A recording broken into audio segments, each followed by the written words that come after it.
우주와 그 가운데 있는 모든 것을 창조하신 하나님, 이번에 진리 되시는 하나님의 말씀, 성경을 함께 배울 기회를 주신 것 진심으로 감사합니다. 진리를 사모하는 귀한 분들 함께 모였습니다.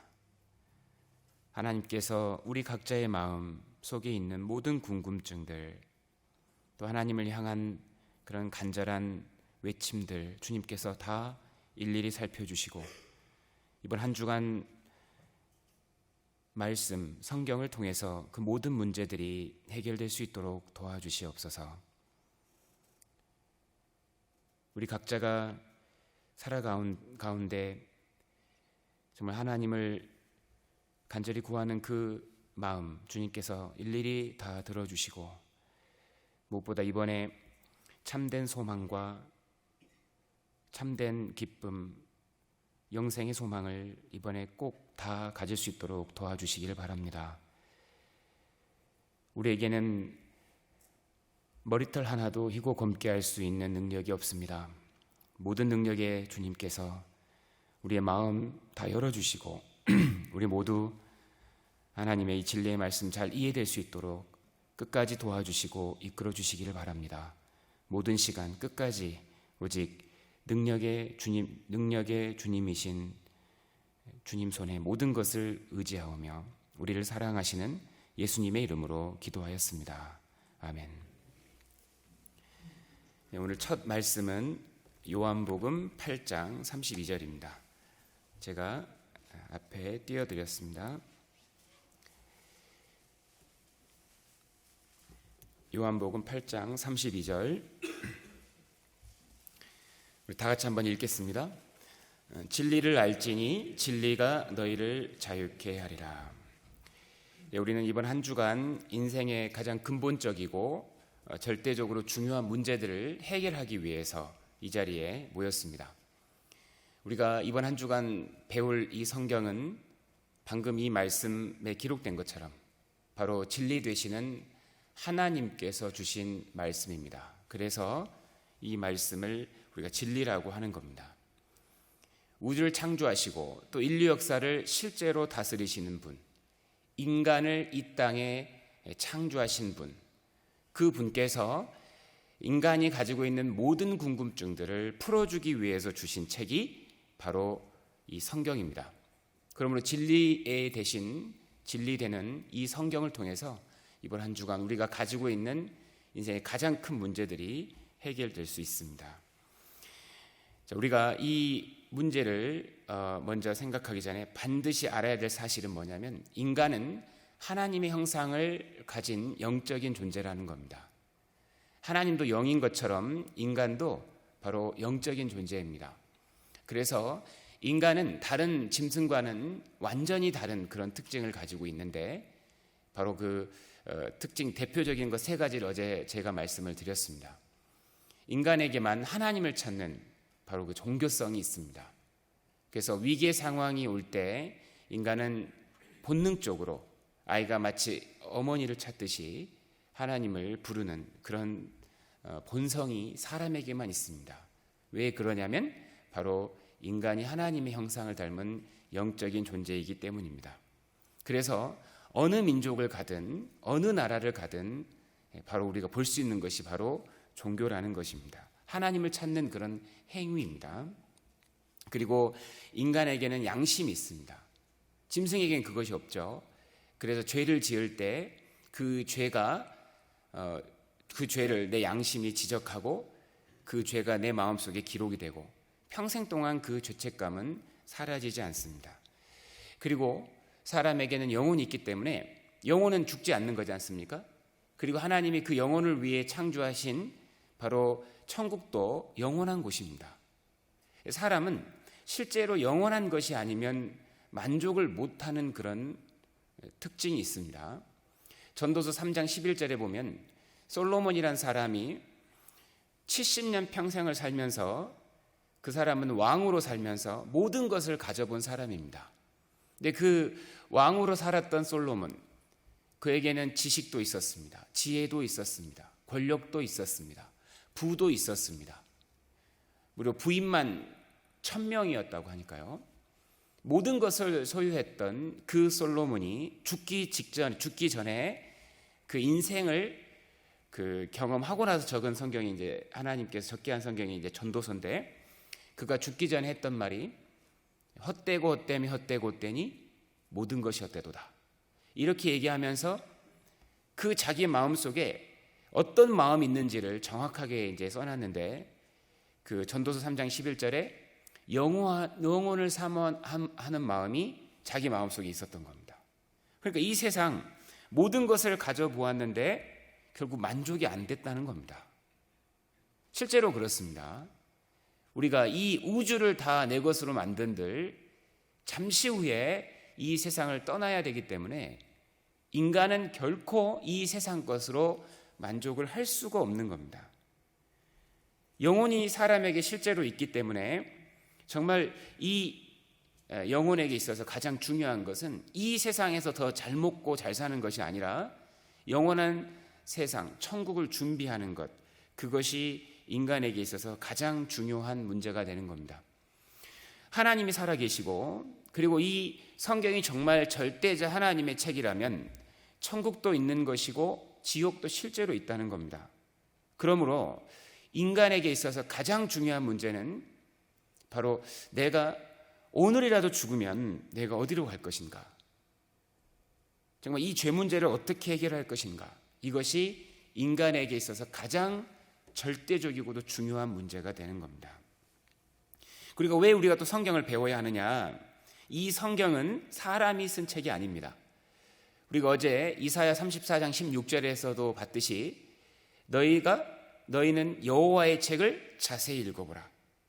여호와, 그 여호와의 이름의 뜻이 출애굽기 3장에 나는 스스로 있는 자 아니라 나는 원래 존재하는 존재다.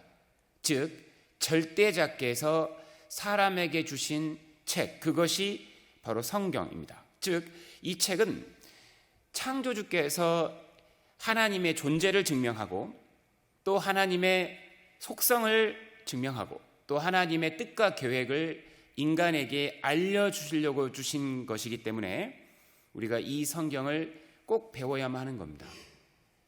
그리고 이 성경을 통해서 하나님을 직접 알게 되고 믿게 되고 또 하나님의 계획도 알게 됨으로써 무엇보다도 하나님이 우리를 어떻게 구원하시는지 하나님의 그 구원 계획도 알게 되고 인생의 문제를 이번 성경을 통해서 풀 수 있기 때문에 우리가 이번 한 주간 성경 앞에 모인 겁니다.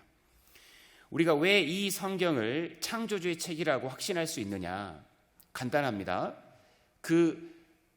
창조주의 책이기 때문에 창조주가 아니면 결코 알려줄 수 없는 그런 이야기가 성경에 담겨져 있습니다. 성경의 3분의 1이 바로 예언입니다. 성경이 기록될 당시에 아직 벌어지지 않은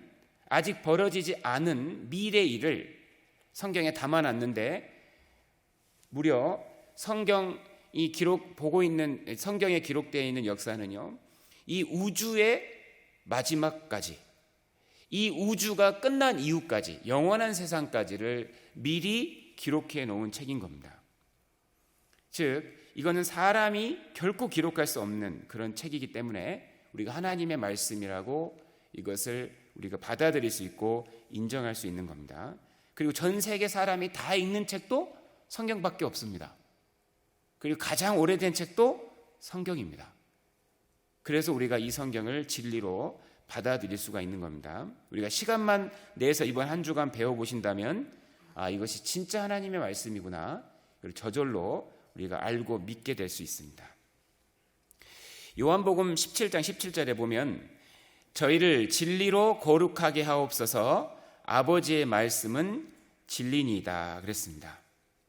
자, 성경은 진리라고 우리가 이야기할 수 있습니다. 왜냐하면 유일하신 절대자께서 실제 인류 역사 전체를 담아놓으신 말씀이기 때문입니다.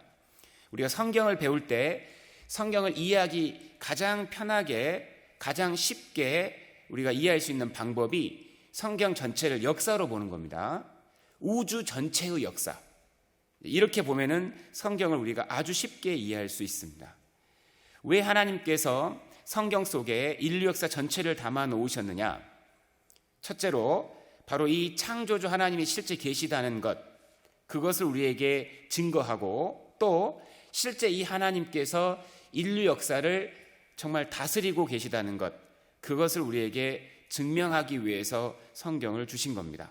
그리고 이 성경 속에 우리가 풀어야 될 많은 문제들이 성경에 담겨져 있고, 그것을 이 성경을 통해서 풀 수 있게 되는 겁니다. 자, 우리가 진리라고 하는 것은 뭐냐면 쉽게 얘기해서 전부 다 사실이라는 겁니다. 성경은 전체가 다 사실입니다. 어떤 이야기들이 기록이 되어 있느냐? 실제 이 우주 역사 속에 벌어지고 있는 일, 그 모든 일이 이 성경 속에 담겨져 있는데, 하나님이 이 세상을 창조한 이야기부터 또 하나님이 이 세상을 통치하시는 이야기, 인류 전체 역사가 성경에 담겨져 있고, 그것뿐만이 아니라 더 중요한 일, 영적인 세계, 또 영원한 세계까지 담겨져 있는 책이 바로 성경인 겁니다. 요한복음 3장 12절에 예수님께서 말씀하시기를, 너희가 땅의 일을, 내가 너희에게 땅의 일을 말하여도 너희가 믿지 아니하거든. 하물며 내가 하늘 일을 말하면 어찌 믿겠느냐, 이 말씀하셨는데, 성경은 이 땅의 일, 즉 우리가 직접 보고 듣고 경험할 수 있는 실제 인류 역사 전체가 담겨져 있고요, 그리고 거기에 더해서 실제 영적인 세상, 영적인 세계, 그리고 영원한 세계, 영원한 세상의 이야기까지 담겨져 있는 책이 바로 성경입니다. 그래서 우리가 왜 하나님께서 이 두 가지 사실을 정확하게 기록해 놓으셨냐, 특히 왜 이 인류 역사를 하나님께서 아주 자세하게 기록해 놓으셨냐면요, 이것이 100% 사실이라는 것을 우리가 눈으로 보고 경험할 때 보이지 않는 이 세계의 이야기도 100% 사실이라는 것을 누구나 믿을 수 있을 것이기 때문에 하나님께서 창조와 역사 이야기를 성경에 아주 자세하게 기록해 놓으신 겁니다. 누구든지 이 성경에 기록된 창조와 역사의 이야기가 실제 이야기라는 것, 그것을 우리가 배울 때 자연스럽게 보이지 않는 세계의 영적인 또 영원한 세계의 일도 사실이라는 것을 믿게 될 수 있는 겁니다. 자, 그래서 이사야 41장에 보면요, 하나님께서 당시에 많은 사람들이 하나님이 아닌 우상을 섬기고 있을 때에 하나님께서 그 모든 우상들은 가짜다라는 것을 하나님께서 증명하기 위해서 주신 증거가 있습니다. 이 말씀에 보면 왜 성경의 하나님만이 진짜 신인지, 왜 성경의 하나님만이 정말 우리를 만드신 하나님인지, 그것을 증명하고 있는 이야기가 여기에 기록이 되어 있습니다. 제가 한번 읽어보겠습니다. 나 여호와가 말하노니, 우리가 어제도 얘기했듯이 여호와는 이 우주 만물을 창조하신 스스로 계시는 절대자입니다. 그 하나님께서 너희 우상들은 소송을 일으키라, 이렇게 말합니다.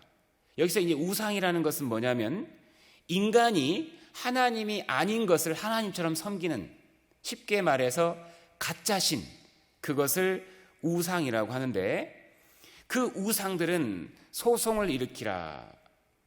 야곱의 왕이 말하니 너희는 확실한 증거를 보이라. 쉽게 말해서 많은 사람들 앞에서, 야, 너희가 믿는 우상이 정말 신이라면 정말 그 우상이 신이라는 무슨 증거가 있느냐, 그리고 우상들 너희가 정말 신이라면 정말 한번 재판 한번 해보자, 이 말입니다. 소송이라는 것은 누가 진짜고 누가 가짜인지를 한번 겨뤄보자. 근데 우리가 재판을 할 때, 소송을 할 때 가장 중요한 것은 증거입니다. 증거. 진짜냐 가짜냐를, 이 소송에서 이기냐 지냐를 결정하는 것은 증거입니다. 증거. 즉 우리가 하나님을 하나님으로 받아들이려면 증거가 필요하다는 걸 하나님이 아시는 겁니다. 그것도 여기에 기록됐듯이 확실한 증거를 보이라고 말씀하십니다. 왜 확실한 증거를 보여야 되는가? 이 세상에 신이라고 주장하고 신이라고 사람들이 기대고 있는 우상들이 생각보다 너무 많습니다. 인도에만 무려 신이라고 불려지는 우상의 개수가 3억 3천만 개라고 하거든요. 우리가 70년을 산다고 할 때 우리 평생 알아봐도 이 3억 3천만 개 중에 어떤 게 신인지 우리가 어떻게 알겠습니까? 일본에만 무려 800만 개 이상의 신이 있다고 합니다. 즉, 왜 확실한 증거가 우리에게 필요하냐면, 첫째, 우리에게는 이 모든 것을 알아볼 만큼 그렇게 많은 시간이 없기 때문에 그렇습니다. 두 번째, 믿음이 생기려면, 확실한 믿음이 생기려면 확실한 증거가 필요하다는 걸 하나님이 아시는 겁니다. 믿음이라는 건요, 하나님을 믿는다는 것은 내가 어떤 열심으로써 생기는 것이 아니고 내가 믿으려고 하는 대상인 하나님이 정말 확실히 살아계시다는 것이, 그것이 분명할 때 믿음은 자연스럽게 생기는 겁니다. 그러니까 믿음에 있어서 중요한 것은 나의 열심, 나의 노력이 아니고 하나님이 계시다는 확실한 증거, 그것이 필요하다는 걸 하나님이 아시는 겁니다. 그래서 누구든지 언제든지 정말 이 성경을 통해서 하나님을 알고자 할 때 누구든지 빠른 시간 내에, 짧은 시간 내에 하나님을 알고 인생의 문제를 풀 수 있도록 하나님이 성경에 확실한 증거를 담아 놓으신 겁니다. 누구든지 언제든지 빠른 시간 내에 인생의 문제를 풀 수 있도록 증거를 담아 놓으신 것, 그것이 바로 역사입니다. 인류 전체의 역사. 이거는 인간이 결코 이건 설명할 수가 없는, 알 수 없는 그런 일인 겁니다. 창조주 하나님이 아니면 어떻게 인류 역사 전체를 볼 수 있겠습니까? 즉, 시간 밖에서 시간과 공간을 창조하신 그 하나님께서 시간과 공간 밖에서 보고서 적어놓은 책이 바로 이 성경인 겁니다. 우리가 배워보면은 금방 알 수 있는 겁니다. 그래서 22절에 보면, 장차 당할 일을 우리에게 진술하라. 또 이전 일이 어떠한 것도 고하라. 우리가 연구하여 그 결국을 알리라. 장래사를 보이며 후래사를 진술하라. 너희의 신됨을 알리라. 다른 모든 종교가 거짓이라는 증거가 뭘까요? 성경에만 인류 역사 전체가 처음부터 끝까지 문자 그대로 기록이 되어 있습니다. 성경의 하나님은 기본 속성이 말씀드렸죠. 가장 근본적이고 기본적인 하나님의 두 가지 속성이 전지전능이에요. 하나님은 못하시는 일이 없고 하나님은 모르시는 것이 없는 겁니다. 그래서 하나님은 앞으로 더 아셔야 될 것이 하나도 없어요. 그래서 인류 역사도 하나님은 미리 알 수 있기 때문에 인류 역사 전체를 성경에 담아 놓으신 겁니다. 왜 성경을 하나님 말씀이라고 하는가? 그 증거가 무엇이냐? 바로 성경 속에 인류 역사의 과거와 현재 그리고 미래가 다 기록이 되어 있기 때문에 이 책을 하나님이 주신 책이라고 누구든지 믿을 수 있는 증거가 되는 겁니다. 그러면 우리가 지금 2022년에 살고 있지 않습니까? 2022년이라는 것도 바로 예수님 오신 그 기간을 기준으로 해서 2022년 지난 때거든요. 그것을 기준으로 하는 것이 또 예수 그리스도입니다.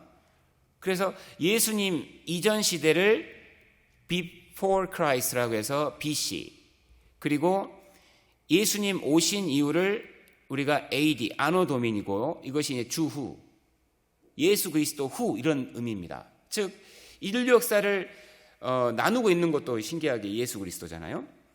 즉 이 인류 역사 전체를 성경에 담고 있기 때문에 이것을 하나님의 말씀이라고 믿을 수가 있는 겁니다. 그죠? 사람이 기록할 수가 없습니다. 그리고 또 성경의 하나님은 실제 이 역사를 통치하고 계십니다. 악에 대해서 징벌을 하고 선에 대해서 보상을 하는, 그리고 어떠한 죄인이더라도 참으로 회개하면 그 죄인을 은혜로 용서하시고 구원하시는 그 하나님의 역사가 담겨져 있습니다. 23절에 보면 후레사를 진술하라, 너희의 신됨을 알리라, 우리가 알리라. 또 복을 내리든지 화를 내리라, 우리가 함께 보고 놀라리라. 즉 성경의 하나님은 인간의 생사화복을 주장하시는 분이라는 겁니다. 인간을 창조하셨고, 그리고 인간의 죽음도 관여하시는 그 주권을 가진 하나님이시며, 그리고 역사 속에서 공의롭게 인생을 통치하고 계시며, 또 참으로 하나님을 찾는 사람에게는 하나님께서 엄청난 복을 주시는, 은혜를 주시는 그 이야기가 성경에 담겨져 있습니다. 그러니까 하나님만 진짜 신이라는 증거가 바로 이건 거예요. 성경에 보면 하나님께서 죄라고 하는 것들이 있는데요, 뭐 간음죄, 그리고 살인죄, 그리고 우상숭배죄, 이런 것이 하나님 보실 때 이 세상을 더럽히는 대표적인 죄들이거든요. 그러면 그것이 세상에 꽉 찰 때는 하나님께서 그 역사 속에 하나님이 개입하셔서 그 역사를, 그 사람들을 실제로 벌하시는 이야기가 성경에 기록이 되어 있는데, 근데 그것이 실제로 역사 속에 증거들로 다 남겨져 있습니다. 그래서 우리가 성경대로 하나님이 이 세상을 벌하실 때, 심판하실 때 하나님의 존재를 알게 되고 하나님의 심판의 두려움을 누구든지 느끼게 됩니다. 그래서 우리가 함께 보고 놀라리라. 성경대로 정말 하나님의 심판이 내려올 때 우리가 그걸 보고 함께 보고 놀라게 되는 겁니다. 왜냐하면 하나님이 실제 살아계시거든요. 성경이 하나님이 참 하나님이시라는 증거가 바로 이겁니다. 이사야 41장이 얘기하고 있는 4가지 증거가 과거 역사, 그리고 미래 역사, 그리고 하나님의 통치, 축복과 저주가 성경대로 진행이 되기 때문에 우리가 이 성경을 보고 또 실제 이야기를 우리가 볼 때, 이 성경이 사실이고 하나님 살아계시다는 것을 우리가 믿게 되는 겁니다. 하나님은 이 세상을 통치하시고, 창조하신 이후에 그냥 관망하고 계신 것이 아니라 실제 이 역사를 통치하고 계십니다. 시편 103편 19절에 보면 여호와께서 그 보좌를 하늘에 세우시고 그 정권으로 만유를 통치하시도다. 각 나라마다 각 나라를 다스리는 정권이 존재합니다. 근데 실제 그 정권은 오래가지 못합니다. 잠시 없어질 인간 역사의, 인간 세상의 정권이죠. 근데 그런 정권이 아니고 우주 역사, 인류 역사 전체를 다스리시는 분이 하나님이시라는 겁니다. 하나님이 지금도 통치하고 계신데 그 하나님의 통치 원리 2가지가 성경에 기록이 되어 있는데, 뭐 복잡한 책이 아닙니다. 성경은 하나님께서 인류 역사를 다스리시는 2가지 원칙이 딱 이거거든요. 하나님의 그 2가지 속성이 역사 속에 나타납니다. 의와 공의가 주의 보좌의 기초라. 인자함과 진실함이 주를 앞서 행하나이다. 하나님의 첫 번째 속성이 바로 공의입니다. 악에 대해서 심판하시고 선에 대해서 하나님이 보상하십니다. 그것이 하나님의 공의입니다. 즉 행한 대로 갚으시는 분이 하나님이시거든요. 바로 그 하나님의 속성, 그것이 공의입니다. 그리고 사랑, 하나님의 대표적인 사랑 특징이 바로 이 사랑입니다. 인간에게도 이 2가지 속성이 그대로 존재하죠. 왜냐하면 하나님이 창조한 하나님 형상이기 때문입니다. 부모에게는 이 2가지 속성이 딱 있잖아요. 자녀의 악에 대해서 자녀가 잘 되길 바라기 때문에 징계도 하고, 자녀를 정말 사랑하기 때문에 자녀를 항상 사랑으로 보살피고, 그리고 그 자녀가 잘못했지만 또 그거에 대해서 반성하고 돌아올 때 용서해주는, 사람에게도 이 속성이 2가지가 있잖아요. 하나님의 그 대표적인 속성, 그 공의가 가장 강하게 드러나는 곳이 이 재판장입니다. 재판장. 이 법정에 가면요, 판사는 법대로만 하는 겁니다. 이 법을 다스리는 분은 무섭습니다. 법으로만 하니까요. 또 하지만 그 재판장에 재판받는 곳에 가장 그 죄인을 안타깝게 바라보는 사람이 부모입니다. 부모. 죄인이지만 저 죄인 살려만 주십시오. 이런 마음을 갖고 있는 게 부모잖아요. 근데 즉 하나님이 어떤 분이냐면 무한하신 공의와 무한하신 사랑을 동시에 갖고 있는 분이 하나님이셔요. 그래서 하나님은 어떤 죄인이라도 용서할 수 있는 그 사랑의 크기만큼 죄에 대해서 정말 무서운 분입니다. 하나님의 공의를 우리가 쉽게 이해하려면 하나님의 사랑의 크기가 하나님의 공의의 크기예요. 그러니까 그 무한하신 사랑만큼 하나님이 죄에 대해서 정말 두려운 분입니다. 그래서 히브리서 10장에 하나님의 손에 빠져 들어가는 것이 무서울진저. 하나님의 사랑이 많으시지만 재판할 때는 역사상 가장 두려운 분이 되는 거거든요. 역사 속에서 이 하나님의 두 가지 속성이 계속해서 내려옵니다. 그래서 하나님의 이 두 가지 속성이 공의와 사랑이 악에 대해서 심판으로 그리고 회개, 이 죄인이 정말 진정으로 죄에 대해서 회개하고 돌이킬 때 하나님께서 이 죄인을 구원하는 그 모습으로 역사 속에 나타납니다. 그래서 지금부터는요, 역사의 시작부터 내일까지 마지막 시대까지를 정말 성경의 역사가 사실인가, 정말 이것이 우리가 정말 믿을 수 있는 증거들로 남겨져 있는가, 이걸 살펴봄으로써 성경에 하나님이 정말 살아계시고 역사 속에서 통치하고 계시다는 것을 지금부터 한번 배워볼 겁니다. 너무너무 중요한 시간이 될 겁니다. 첫 번째 이제 성경의 이야기는 창세기 2장에 기록된 에덴 동산 이야기입니다. 하나님께서 두 사람 아담과 하와를 창조하시고 그들을 위해서 만드신 동산의 이름이 에덴이었습니다. 사람들 동산 그러니까 우리가 지나가다가 보는 그런 조그만 언덕 정도로 생각하는데 그렇지가 않고요. 어마어마하게 큰, 마치 큰 대륙과 같은 어마어마하게 큰 그런 곳이었습니다. 왜냐하면 그 에덴 동산에서 강이 4개가 흘러나왔거든요. 근데 그 강 4개가 지금 우리 시대에 보는 그 나일강만큼 어마어마하게 큰 강들이 4개 정도가 나오는 큰 언덕이기 때문에 실제로는 어마어마한 대륙 정도의 그런 엄청난 큰 곳을 아담과 하와를 위해 창조하셨고 이제 그곳을 아담과 하와에게 주셨습니다. 근데 이제 그 아담과 하와가 범죄함으로 그 기쁨의 동산을 잃어버리고 결국 쫓겨나는 일이 기록이 되어 있는 것이 이제 창세기 2장 3장인데 우리가 여기서 이제 알 수 있는 것이 하나님의 사랑과 공의입니다.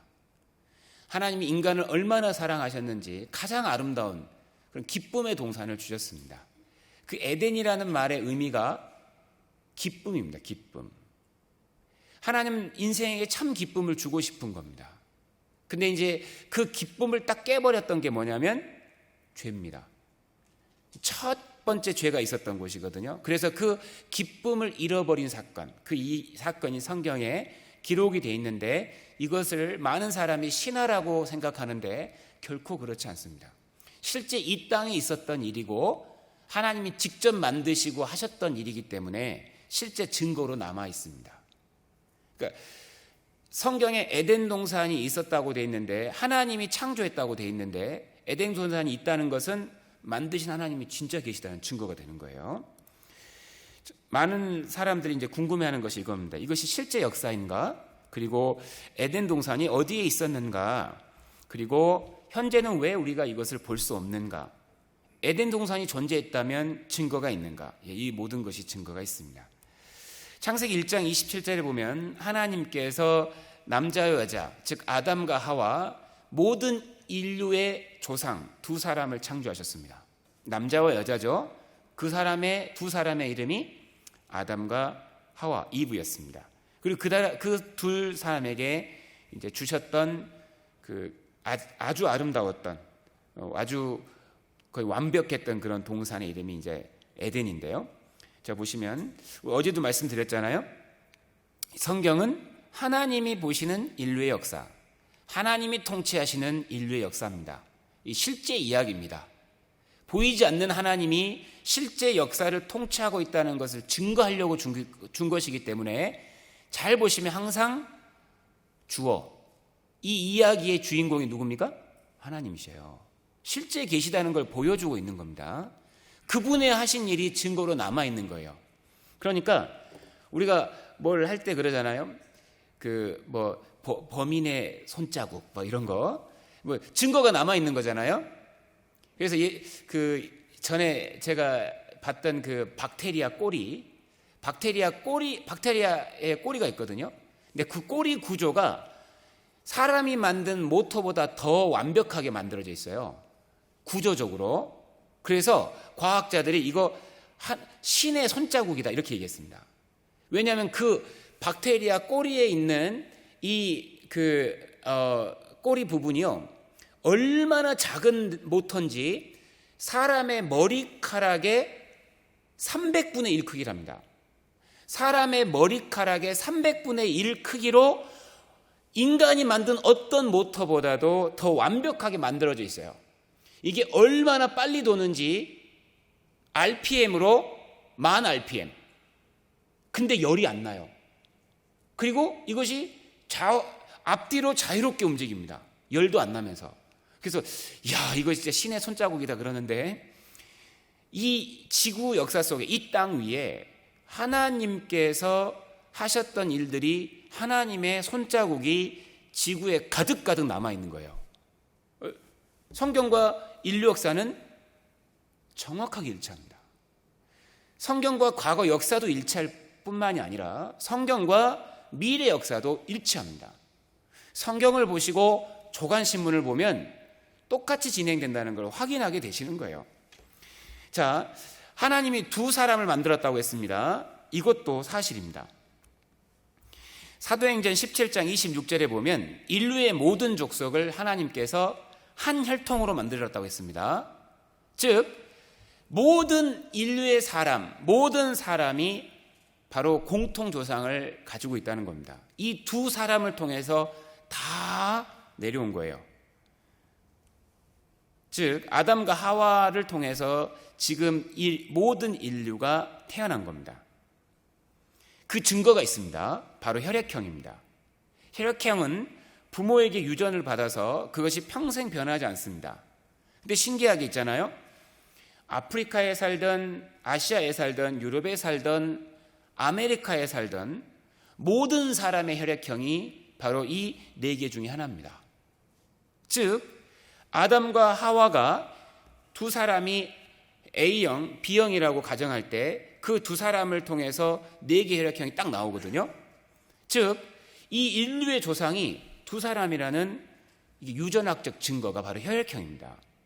이것을 발견한 사람이 칼 렌슈타이너인데, 이거 발견해서 이제 노벨상을 받았습니다. 아담과 하와가 A형, B형이라고 할 때 두 사람을 통해서 정확하게 네 개의 혈액형이 나오거든요. 즉 모든 인류가 두 사람을 통해서 태어난 것이 유전학적으로 사실입니다. 즉 아프리카 사람하고 나하고 실제 조상이 같다는 거예요. 똑같습니다. 어딜 살던, 북극에 살건 남극에 살건 일본에 살건 중국에 살건 실제 조상이 다 똑같아요. 실제 한 부모에게서 나온 것이 사실이고요. 이 에덴 동산에서 발행해서 흘렀던 네 개의 강의 이름이 창세기 2장에 기록이 되어 있습니다. 실제 사건이기 때문에요. 하나님이 만드신 네 개의 강, 그 강이 성경에 나와 있는데 그 네 개의 강 중에 놀랍게 두 개는 지금도 존재합니다. 이 실제 이야기라는 뜻입니다. 첫 번째 강이 비손, 두 번째 강이 기혼, 세 번째 강이 히데길인데 이것이 그리스 말로, 헬라어로 티그리스, 영어 번역으로 타이그리스, 그리고 네 번째 강이 유프라테스입니다. 즉 놀랍게 지금도 두 개의 강이 흐르고 있다는 거예요. 여기가 어디냐? 바로 이라크 지역, 페르시아만 근처에 있는 이라크에 지금도 흐르고 있는 두 개의 강입니다. 바로 유프라테스 강, 티그리스 강. 즉 성경은 신화나 전설을 기록한 것이 아닙니다. 그래서 제가 얘기했듯이 히때 계열은 티그리스, 유프라테스는 그대로 유프라테스. 그래서 실제 이 두 개의 강이 있는 곳을 찾아가 보면 여긴데, 바로 이곳에 바로 최초의 두 사람이 살았던 곳이고 이곳이, 그리고 이곳에 실제 에덴 동산이 존재했던 겁니다. 실제 두 강의 모습인데 지금도 흐르고 있습니다. 그리고 세계사에서 배울 때, 우리가 세계사를 배울 때 인류 최초의 문명이 발생한 것도 바로 이곳이라고 얘기를 하고 있죠. 4개의 인류 문명 발생지가 바로 이 유프라테스 티그리스 강과 그 다음에 그 두 번째 문명이 바로 이 나일강 있는 이집트 문명, 그리고 인더스강 유역의 인도 문명, 인더스 문명, 그리고 황하강, 중국의 황하강 유역에서 발생한 황하 문명, 이렇게 인류의 문명이 여기서부터 시작돼서 이런 식으로 진행이 되거든요.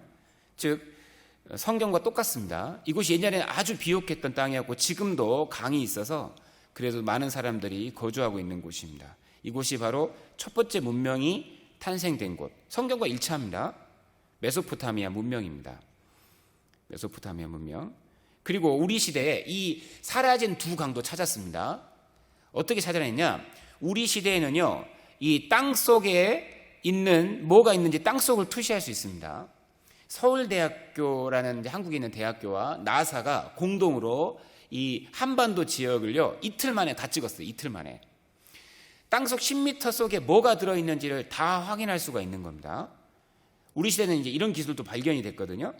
그리고 그래서 이쪽 사막 지역을 이 중동 지역, 그리고 사하라 지역, 사막 지역을 땅 속에 뭐가 있는지를 딱 찍어봤는데 놀랍게 지금은 사막인데 모래를 딱 걷어내 보니까 예전에는 이곳이 엄청나게 무성했던, 아주 풀도 많았고 그리고 동식물이 많이 있었던 그런 비옥한 땅이라는 것이 밝혀집니다.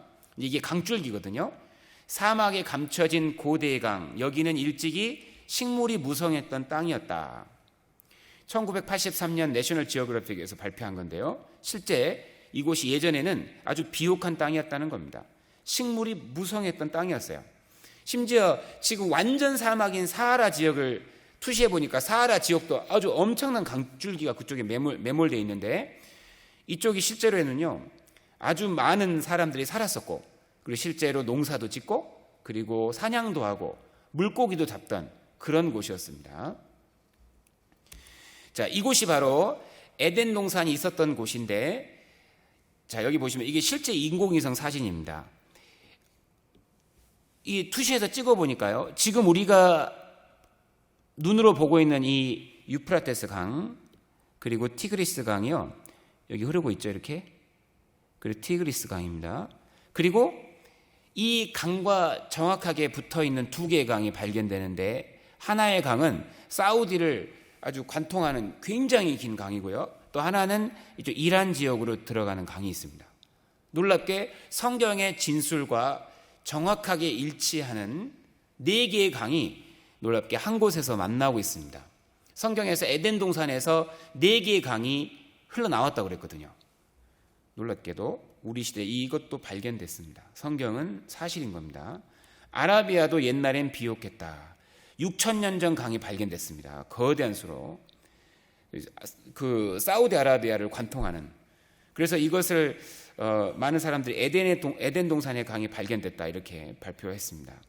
사우디아라비아를 이렇게 관통하는 6,000년 전의 강이 발견이 된 겁니다. 티그리스 그리고 유프라테스는 현재에도 실존한다. 사라진 강 비손 기온이 첨단 과학이 규명해냈다. 미국 우주 왕복선 고대 강줄기를 찾아냈다. 자, 여기십니다. 이곳이 옛 바로 에덴 동산의 위치인 겁니다. 즉 이쪽 페르시아만, 지금은 바다인데 바로 이곳이 바로 옛 에덴 동산의 자리입니다.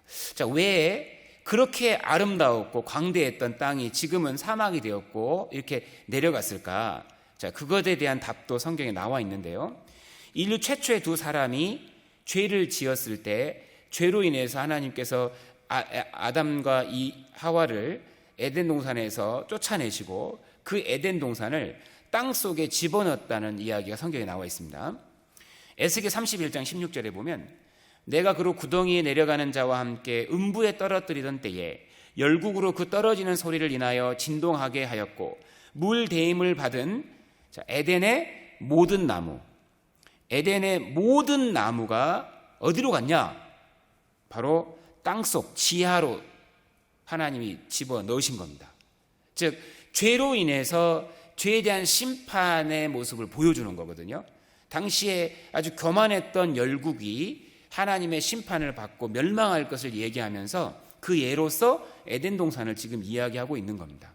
정말 심판과 지옥이 있다는 것, 하나님의 심판이 반드시 죄에 대한 심판이 있을 거라는 것을 얘기하면서 이 이야기를 하셨는데 에덴의 모든 나무가 바로 지하에 내려간 겁니다.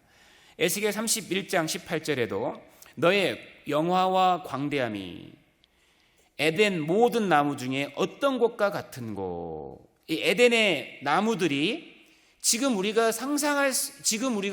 보고 있는 이런 나무들과는 비교도 안 될 만큼 어마어마하게 컸다는 겁니다. 우리가 지금 미국에서도 이런 세콰이어 파크 이런 데를 가면 이 세콰이어 나무 같은 나무는 거의 막 100m까지도 자라지 않습니까? 근데 에덴의 나무는요, 이것과는 비교도 안 될 만큼 크고 웅장하고 아름다웠다는 겁니다. 뭐 지금 보고 있는 이런 나무보다 훨씬 크고 아름다웠다는 거예요. 근데 자, 우리 시대 이것이 증거로 나타나는데 그것이 바로 석유라는 겁니다. 석유의 생성 원리는 바로 살아있던 생물체, 동물과 식물이 갑자기 땅속으로 매몰돼서 그 매몰된 상태에서 열과 압력을 받을 때 그것이 형질이 변해서 석유가 된다는 것이 일반적인 석유 생성 이론입니다. 진짜 제가 지금도 석유 화학과를 다니는 박사님에게도요, 저희 교회에도 한 분 있는데 그분 여쭤봤더니 실제 맞다고 합니다. 실제로 생물체가 갑자기 땅속에 들어가서 생기는 것이 바로 석유인데요. 보시면 그 에덴 동산이 땅속에 들어간 겁니다. 그리고 이 상태에서 열과 압력으로 바로 이 변한 것이 석유라는 겁니다. 그래서 이 지역을 가면 땅속에 어마어마한 양의 석유가 매장이 되어 있습니다. 석유가 과연 얼마나 많은가?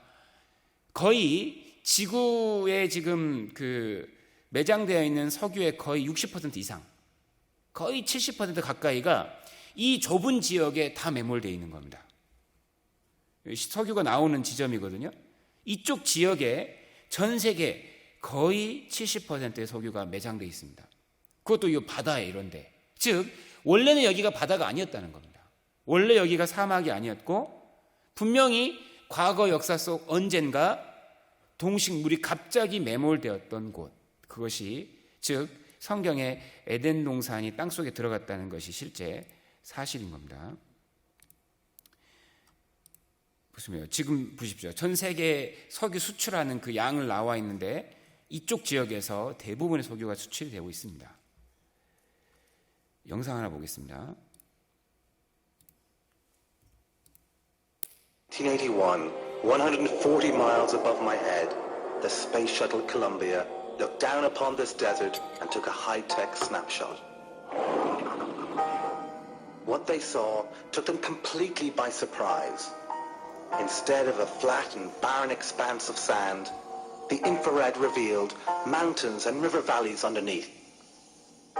That picture revealed a hidden world only a few meters beneath my feet.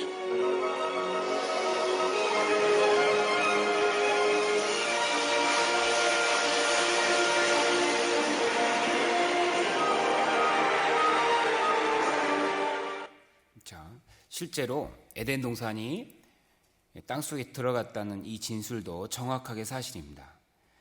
여기 보면 말씀드렸듯이 창세기 2장 8절에 여호와 하나님이 바로 우주를 창조하신 하나님이 정말 살아계시고 이 사건이 사실이기 때문에 실제 이 에덴 동산의 증거가 이 땅에 지금도 남아 있는 겁니다. 즉 이 증거가 있다는 것은 정말 창조자 하나님이 계시다는 확실한 증거고, 그 하나님이 실제로 이 역사 속에서 통치하고 계시다는 증거가 되는 겁니다. 그리고 아담과 하와가 이제 에덴 동산에서 쫓겨나고 그 이후에 이제 인류가 번성을 하는데, 창세기 6장에 가면 그 인류가 이제 땅에 가득할 때에 그들의 죄가 아주 가득 찼던 그런 시대가 있었습니다. 창세기 6장에 하나님 보실 때 세상의 죄악이 아주 땅에 가득하다고 했습니다. 모든 사람의 계획도 악하고, 그때 좀 전에도 말씀드렸지만 하나님 보실 때 가장 큰 죄가 뭐냐면, 우리도 양심도 그걸 알고 있을 텐데요, 살인죄, 그리고 간음죄, 그리고 우상숭배죄. 이것은 이제 잠시 하나님께서 그것이 꽉 찰 때는 그 시대를 심판하셨습니다. 근데 이 시대가 그러한 죄, 폐괴한 죄, 정말 인륜을 깨는 죄, 정말 양심을 완전히 버린 죄, 그런 것이 세상에 꽉 찼을 때 하나님께서 실제로 이 세상을 심판한 이야기가 창세기 6장, 7장, 8장에 자세히 기록이 되어 있는데, 놀랍게 우리 시대 이 사건이 분명한 역사적인 사건이었다는 것을 증명하는 아주 생생한 증거들이 우리 시대에 나오고 있습니다. 실제 하나님이 이 세상을 심판했던 이야기, 이것이 실제 생생한 역사적 증거들로 남아있는데 지금부터 배워보겠습니다. 인류가 이제 이 땅에서 번성하면서 노아가 살던 시대에 세상의 죄가 꽉 찼습니다. 결국 하나님께서 물로 이 세상을 심판하셨는데, 이 사건이 역사 속에서 가장 큰 사건입니다. 어마어마한 사건입니다. 어떻게 심판했느냐? 하나님께서 40일 밤낮으로 비를 내리고 땅속에 있는 깊은 샘들을 터뜨려서 지구를 150일간 물창일하게 만들고 거의 1년 동안 지구를 물에 집어넣은 사건입니다. 인간과 함께 인간에게 주셨던 땅까지, 죄로 가득했던 땅까지 하나님이 물로 심판하신 이 사건이, 이게 사실 진짜 일어났던 사건이라는 겁니다. 증거가 여러 가지가 있습니다. 한번 배우겠습니다. 창세기 6장 5절에 보면, 여호와께서 사람의 죄악이 세상에 관영함과 그 마음의 생각의 모든 계획이 항상 악할 뿐임을 보시고, 여기서 아주 중요한 말이요, 여호와께서 보셨다. 하나님께서 인류 역사 모든 사람을 보고 계신 겁니다. 일반의 마음을 지으신 이가 일반의 사람의 마음을 모르시겠냐, 이런 말씀도 있거든요. 하나님 보실 때 사람의 마음이 제일 더럽다, 이렇게 얘기하는 구절도 있습니다. 즉 하나님은 지금도 인류 역사 모든 사람을 보고 있는 거예요. 그 당시에 노아 시대 때 모든 사람들의 마음을 봤는데 그 마음까지도 죄로 꽉 차 있었다. 결국 하나님께서 죄가 이제 더 이상 꽉 차니까 어쩔 수가 없어서 이제 하나님께서 죄가 관영했기 때문에 어쩔 수 없이 심판하는 때가 되는 겁니다. 보면 11절에 때에 온 땅이 하나님 앞에 폐괴하여 강포가 땅에 충만한지라. 우리가 쓰레기를 버리는 쓰레기통에도요, 쓰레기를 계속 버리다가 이제 쓰레기통이 꽉 찼어요. 그러면 이제 버릴 때가 된 거잖아요. 더 이상 버리면 이제 흘러 넘치니까. 인간의 죄가 너무너무 악해서 하나님께서 그 시대를 이제 완전히 심판하시기로 이제 결정을 하신 겁니다. 그리고 그 시대의 한 사람, 노아가 하나님의 은혜를 발견한 사람입니다. 하나님의 은혜를 입고 한 사람이 구원을 얻는데 그 이야기가 기록이 되어 있는데, 하나님께서 노아를 부르시고 너를 위하여 방주를 만들라, 구원의 방주를 만들라 그러고, 노아가 그 방주를 거의 한 100년 가까이 방주를 만들어서 그 홍수를 이제 피하는, 그 홍수에서 구원받는 이야기가 기록이 되어 있습니다. 그때 이제 재밌는 게 뭐냐면, 하나님께서 그 방주의 사이즈를 하나님께서 직접 알려주셨어요. 왜냐하면 이 심판을 하나님이 하실 것이기 때문에 이 홍수 심판을 피하는 방법도 하나님만 아시는 겁니다. 그래서 노아는 은혜를 입었기 때문에 노아에게 야, 이 홍수를 피하려면 요렇게 딱 만들어야만 피한다 하고서 방주의 모양과 크기를 알려주셨는데 그 방주 사이즈가요, 장이 300규빗, 광이 50규빗, 그리고 높이가 30규빗이다. 이렇게 방주를 만들어야 산다 하고서 노아가 이제 방주를 만들고, 이제 방주가 만들었을 때 노아가요, 이제 심판이 오니까 빨리 방주로 피하세요 해도 안타깝게 겨우 8명 탔습니다, 당시에. 그리고 8명과 함께 이 지구에 코로 숨쉬는 암수 한 쌍 모든 동물들을 하나님께서 집어넣으시고 하나님께서 방주문을 직접 닫으셨습니다. 그리고 이제 홍수 심판이 내려온 겁니다. 전 지구를 다 덮었습니다. 여기에 나와 있듯이 천하의 높은 산이 다 덮였더니 20절에 물이 불어서 15규빗이 오름에 산들이 덮인지라. 그러니까 지구 전체가 물에 잠겼던 겁니다. 자, 이것이 정말 사실이냐? 사실입니다. 홍수가 있었는데 증거가 안 남아있을 리가 없잖아요. 그 당시 노아 홍수의 규모가 얼마나 컸느냐, 제가 영상을 하나 보여드릴게요.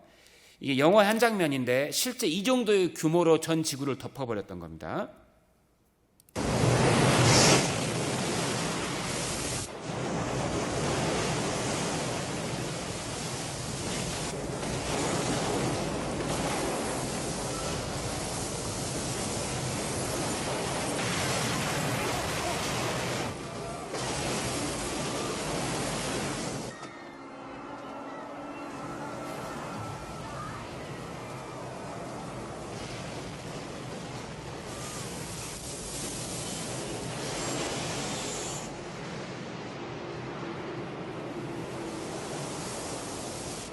자, 이게 어디까지가 사실일까요? 우리 시대는 예수님의 재림이 가까웠고 마지막 심판대가 가까웠기 때문에 하나님께서 이 노아 홍수가 사실이었다는 것을 증거해 주십니다. 왜냐하면 예수님께서 마지막 시대에는 노아 시대와 같다고 했거든요. 많은 사람들이 먹고 마시고 시집가고 장가가고 사고 팔고 심고 집 짓고 있으면서 이 심판이 임하는 그날까지도 정말 심판이 온다는 것을 몰랐다고 되어 있습니다. 무관심하다 이거예요. 지금은 영적인 일에 무관심하고 하나님에 대해서 무관심하고 사후의 세계에 대해서 무관심한 그런 시대가 되었기 때문에 이제 하나님께서 이 시대에 심판이 있다는 것을 증명하셔야 되기 때문에 우리 시대 노아의 홍수의 증거들을 아주 명확하게 명백하게 모든 사람이 믿을 수 있는 증거들을 주고 계십니다. 한번 보겠습니다. 먼저 방주의 사이즈가, 방주의 크기가 성경에 기록되어 있지 않습니까? 이것이 우리 시대에 쓰는 규격대로 봤을 때 이 한 규빗이 이 남자 어른의 팔꿈치에서 손끝까지 여기까지거든요. 그러니까 약 18인치에서 45.7cm. 요게 이제 한 규빗입니다. 요걸로 규빗대로 쟀을 때 이 방주가 얼마나 크냐? 길이가 약 138m, 그리고 너비가 23m, 그리고 높이가 14m인 축구장보다 더 큰 이런 엄청난 크기의 배가 만들어집니다. 자, 그렇다면 이 방주가 과연 전 지구를 덮었던 홍수를 피할 수 있는 그런 안전한 배였는가라는 궁금증을 많은 사람이 가져가지고요, 실제로 이 방주 사이즈에 50분의 1 사이즈로 축소된 모형을 만들어서 이 방주가 안전한가를 많은 사람들이 조사를 해봤습니다. 실험 결과가 나왔는데 노아의 방주는 완전한 선박이다. 이것이 공학적으로 증명이 됐습니다. 그래서 1992년도에서도요, 한국의 그 해사 연구소와 그 기술자들이 모여서 같이 이것을 조사했는데 결론이 무엇이냐? 노아의 방주는 완벽한 선박이다 이거예요. 완벽한 선박. 30m 파고해도 안전하다. 왜 30m냐면요, 지구의 크기와 이 지구의 크기 안에서 일어날 수 있는 달과 이 관계 속에서 만들어질 수 있는 최고 높이의 파도가 30m랍니다. 그러니까 지구상에서는 30m 이상의 파도는 만들어질 수가 없다는 거예요. 그래서 30m 파도를 쳐봤는데 30m 파도에도 안전하다 이거예요. 미국에서 조사한 결과에는 몇 미터가 나온지 아십니까? 60m입니다. 제가 보여드릴게요. 60m 파도가 쳐도 안 넘어지는 배입니다. 이게 구조적으로. 그래서 지금도 100m 이상의 대형 선박을 만들 때는 노아의 방주 이 사이즈로 배를 만듭니다. 지금도. 보여드리겠습니다. 노아의 방주는 매우 안전한 선박이라. 빈틈없는 설계다 이거예요. 빈틈없는 설계. 방주의 안정성 조선 전문가들도 인정한다. 43m 파도가 쳐도 끄덕이 없더라. 모든 선박 안전성을 위해서 가져야 될 모든 그런 조건을 다 갖추고 있답니다. 자, 이것이 증명된 사례가 뭐냐면 바로 이 배입니다. 1843년도에 만들어진 SS 그레이트 브리튼호입니다. 이 배가 가장 안전한 배다고 사람들이 이제 만들어 놓고 막 자신을 했습니다. 근데 알고 보니까 만들어 놓고 보니까 놀랍게 노아의 방주와 그 비율, 크기 비율이 놀랍게 동일합니다. 그러니까 무슨 뭐 노아의 방주를 보고 만든 것도 아닌데 안전하게 만들려고 노력해서 만들다 보니까 놀랍게 노아 방주가 가지고 있는 그것과 똑같이 만들어 놓은 거예요. 이 SS 그레이트 브리튼호가 1800년대에 만들어졌는데 성경은 지금부터 4400년 전에 이것이 만들어졌고 하나님이 그 설계 비율을 알려주신 겁니다. 이게 실제 사건이라는 겁니다. 꾸며낸 이야기가 아니고요. 정확하게 이 사이즈가 6배, 10배 정확하죠? 재미있는 게 또 이겁니다. 이것이 1893년도에 만들어진 미국의 전투함입니다. USS 어리건호인데 제가 이거 왜 보여드릴까요? 이것도 알고 보니까 노아의 방주 사이즈입니다. 그러니까 안전한 배를 만들려다 보니까 이게 안전하다 해서 만들어갖고 봤더니 노아의 방주와 그 비율이 동일합니다. 영상 하나 보겠습니다.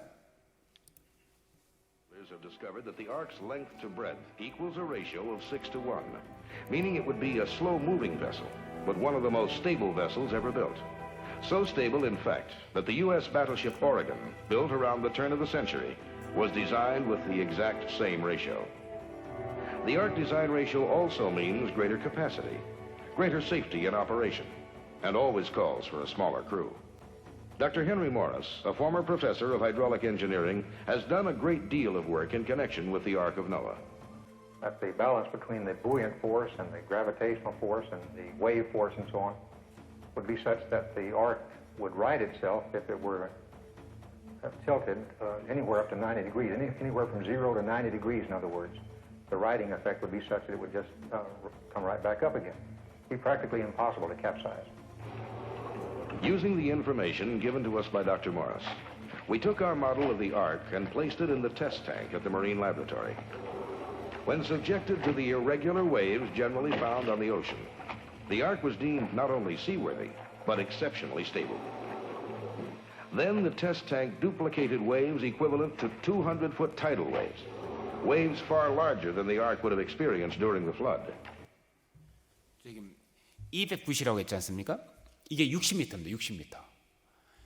그러니까 이게 하나님께서 노아에게 그 대홍수를 피하게 하려고 주신 하나님이 주신 치수이기 때문에 이렇게 완벽한 치수를 주신 겁니다. 노아가요, 생각을 해보십시오. 평생 배를 한 번도 만들어 본 적이 없는 사람이 대홍수를 가정하고서 아무리 잘 만든들 이렇게 완벽한 선박을 한 번에 만들 수 있겠습니까? 하나님이 알려주신, 하나님이 계시니까 이런 걸 알려주시고 이것이 증거로 남겨져 있는 겁니다. 그리고 이 방주는요, 그 사이즈가, 그 크기가 얼마나 큰지 지구 동물의 3배가 들어가고도 남는 그런 3배를 수용할 수 있는 그런 크기라고 합니다. 그래서 혈육 있는 이 코로 숨쉬는 그 모든 동물 한 쌍씩에서 3배가 들어갈 정도로 큰 사이즈라는 겁니다. 많은 사람들이 이제 그 궁금해하는 것들이, 그러면 개는요, 이게 지금 이 세상에 개 종류가 얼마나 많은데 개 종류가요 약 339개라고 하거든요. 그러면 그 개들 다 집어넣는데 어떻게 그게 가능해요? 이렇게 얘기하는데 실제요, 개는요 339개의 그 품종을 다 실을 필요가 없고 2마리만 딱 심잖아요. 교배가 가능하기 때문에 2마리만 딱 태워도 나중에 다시 번식을 하면 이 339개가 다시 나오는 거예요. 그러니까 이게 2마리만 태우면 되는 거예요, 이 개도요. 그리고 말도 마찬가지입니다. 말은 품종 개수가 더 많은데 말 품종 개수가 350개. 근데 이것도 말 2마리만 태우면 나중에 다시 말 350개 품종이 나오는 겁니다. 그리고 또 궁금해하는 것이, 그럼 공룡도 노아의 방주에 탔을까요? 이것도 탔습니다. 근데 어떻게 탔을까? 이 큰 공룡이. 자, 공룡 굳이 다 큰 거 태울 필요가 없고요. 이 조그만 거 태우면 되거든요. 근데 우리 시대에 밝혀지는 게 뭐냐면 공룡이 실제 태어날 때는 사람의 손바닥만큼 조그매요. 자, 이것이 이제 공룡 화석인데요. 공룡 알 화석인데 이 그 태어나기 바로 직전에 그 화석화된 공룡 알인데 이 사이즈를 봤더니 사람 손바닥 사이즈밖에 안 됩니다. 그리고 또 재밌는 게, 이게 또 제가 찾아봤더니요, 공룡의 그 성장 주기가요 언제까지는 멈춰져 있냐, 거의 안 자라냐면 5년까지는 성장이 거의 안 되다가 10년, 15년 지나면서 성장을 확 되는 거거든요. 그러니까 어린 공룡을 태우면 되니까 노아 방주 속에 암수, 한상 모든 동물이 탈 수 있는 것이 사실입니다. 그리고 창세기 7장 19절에 보면 물이 땅에 더욱 창이라며 천하의 높은 선이 다 잠겼다고 했습니다. 즉 지구 전체가 다 잠겼으니까 그럼 지구 전체 모든 땅 어디 가든지 물에 잠긴 흔적이 있어야 되지 않습니까? 그거 실제로 있습니다. 그것이 바로 퇴적층입니다. 자, 전 지구 이 이제 빨간 그 부분이요, 높은 산들을 표시한 산맥입니다. 이 산맥은 높은 곳이잖아요. 근데 이 높은 산맥 어디를 가든지 다 물에 잠긴 흔적이 있습니다. 대표적인 특징 2가지가 뭐냐면 첫 번째가 퇴적층, 두 번째가 화석입니다. 이 퇴적층과 화석은 홍수에 의해서 만들어지는 2가지 대표적인 거거든요. 근데 전 지구 어디를 가든 그게 꽉 차 있고, 심지어 전 세계에서 가장 높은 히말라야 그 정상을 가도 퇴적층으로 되어 있고 거기에도 물고기 화석, 조개 화석이 발견된다는 겁니다. 즉 지구 전체가 물에 잠겼다는 것이, 그것도 한 번에 잠겼다는 것이 명백한 사실입니다. 그러니까 그냥 홍수만 났다면은 화석은 없어야죠.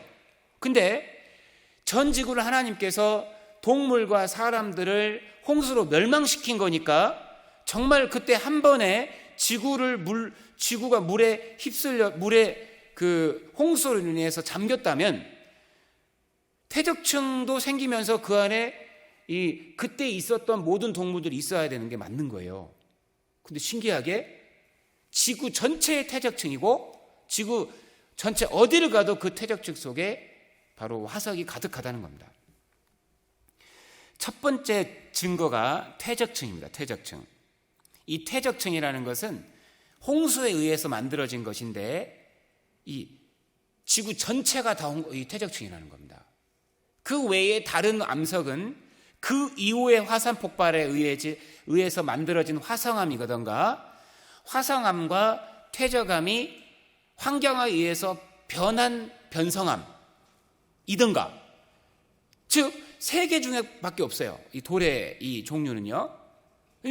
결국 다 퇴적암이라는 겁니다.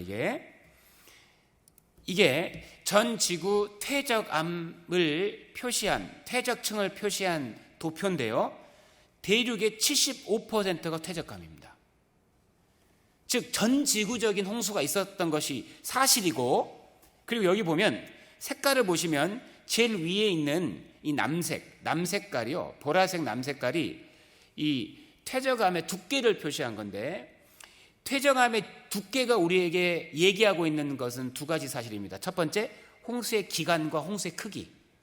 홍수가 얼마나 컸는지 그것을 알려주는 것이 이 퇴적암의 두께거든요. 근데 놀랍게 15km 이상의 두께도 있다는 거예요, 퇴적암이. 그러니까 이게 어마어마한 홍수가 전 지구를 휩쓸어 버린 겁니다. 그리고 전 지구 어디를 가도 전부 퇴적암이에요. 전부 다 물에 잠겼던 겁니다, 물에. 이게 지층이라는 것이 어떻게 생기냐면요, 이 지질학자들이 이 연구를 했는데, 이 이제 저탕물이라고 해요. 저탕물이라는 게 뭐냐면, 이 우리가 보고 있는 일반적인 그 땅에서 볼 수 있는 모든 종류의 그런 흙과 돌 모양, 모래 이런 걸 다 섞어 놓은 걸 저탕류라고 해요. 홍수가 오면 다 쓸어가 버리잖아요. 근데 이것이 처음엔 섞였는데 이것이 흐르는 과정 속에서 어떻게 쌓이냐면 같은 종류로만 딱 쌓입니다, 이게. 신기하게. 그래서 자갈은 자갈층이 생기고 모래는 모래층이 생기고 흙은 흙층이 생기는 거예요. 그래서 똑같은 성질만 계속 쌓이니까 이것이 지나가면서 층이 되는 거예요, 이렇게. 그게 퇴적암입니다. 그러니까 이게요, 이 정도 높이 쌓이려면 어마어마한 홍수가 있었던 거예요. 어마어마한 홍수. 지구 어디를 가도 그렇습니다. 미국의 그랜드 캐년, 제가 좀 이따 보여드릴 텐데요. 그랜드 캐년이 얼마나 그 길이가 크냐면요, 이게 이제 그랜드 캐년 지층의 모습이거든요. 길이가 거의 한 310마일, 약 500km 가까이가 됩니다. 근데 그 층이 따로따로 생긴 게 아니고 한 번에 500km 지층이 단 한순간에 생긴 거예요. 한 번에, 원스에 한 번에. 그리고 그 높이가 가장 높은 곳이 무려 3km. 여기 보면 1.2, 거의 3km예요. 깊이가. 그러니까 이 정도 지층이 만들어질 홍수는요, 지구를 전체 덮은 1년 동안 지구를 덮었던 홍수가 아니면 결코 이런 것이 만들어질 수가 없는 겁니다. 전 지구 어디를 가든지 전부 퇴적층입니다. 어디를 가든지. 이게 그냥 만들어지는 게 아니에요. 공기 중에서 만들어지는 게 아닙니다. 이것이 홍수에 의해서 만들어진 층이라는 증거가 뭐냐면 이 지층들 속에 화석이 가득가득하다예요. 가득가득. 고대 시대 살았던 모든 화석이 그때 다 죽었으니까, 동물이 다. 전 세계에서 가장 화석을 많이 가지고 있는, 보유하고 있는 자연사 박물관이 시카고에 있습니다. 시카고 자연사 박물관. 가장 많은 화석을 갖고 있는데, 그 예전에 시카고 자연사 박물관의 원장님께서 하셨던 말씀이 뭐냐? 지금 우리가 보고 있는 동물과 화석된 동물의 모양은 틀려진 게 단 한 개도 없답니다. 모양이 똑같습니다. 그러니까 실제 이전의 세계에 있던 동물이 실제로요, 완전히 다 땅속으로 들어갔고, 그리고 지금 남아있던 한 쌍 한 쌍의 그런 동물들이 다시 번식해서 지금 이 세상을 만든 거예요. 아프리카 대륙도 가면 퇴적층, 오세아니아도요, 그리고 유럽, 그리고 아메리카, 어딜 가도 그렇습니다. 어딜 가도 홍수로 만들어진 땅의 모습입니다. 영상 하나 볼게요. One of the remarkable things about the geologic record is that blankets of sediments cover vast areas of the continents. In his book, The Nature of the Stratigraphical Record, evolutionary geologist Professor Derek Agar marveled at the way sedimentary layers extended for thousands of kilometers, even across continents. He was particularly impressed with the chalk beds that form the famous White Cliffs of Dover in southern England, as these trace all the way to Turkey and Egypt. The strata exposed in the walls of the Grand Canyon provide another example. Some of these sedimentary formations extend thousands of kilometers across North America. Such vast sedimentary layers suggest that geological processes must have occurred in the past that we don't observe today. Sedimentary deposits forming today are localized and confined to river deltas, lake beds, and along narrow strips of coastline. Sedimentary blankets covering vast areas are exactly what we would expect if the global flood recorded in the Bible actually occurred. 자, 이 홍수를 우리가 확인할 수 있는 증거들을 통해서 진짜 하나님이 계시구나. 성경에 하나님이 실제 이 역사를 심판하셨잖아요. 하나님 진짜 계신 겁니다. 성경이 사실이라는 것은요, 성경에 기록된 성경의 하나님 여호와께서 실제 이 세상을 통치하고 있다는 것이 명백한 사실이라는 겁니다. 두 번째 증거가 뭐냐면 화석인데요, 모든 지층 속에 놀랍게 이전에 살았던 동식물들이 화석화돼서 그대로 남아 있습니다. 전 세계 모든 곳에서 이 퇴적층 속에는 엄청난 수의 화석들이 존재합니다. 이것이 전 세계에 발견되는 화석층인데 실제 거의 대부분 발견되는데 집중적으로 매몰되어 있는 곳을 표시한 것인데요, 어떤 곳에서는요 수억 마리 막 물고기들이 한 번에 막 화석화되어 있습니다. 또 화석 매장터를 가면요 모든 동물이 같이 매장되어 있어요. 뭐 공룡, 얼룩말, 뭐 조랑말, 그리고 뭐 달팽이, 새, 아니 도저히 같이 어울릴 수 없는 그런 동물들이요 급격한 홍수에 의해서 같이 쓸려가서 화석이 되어버린 거예요. 이게 화석 매장터거든요.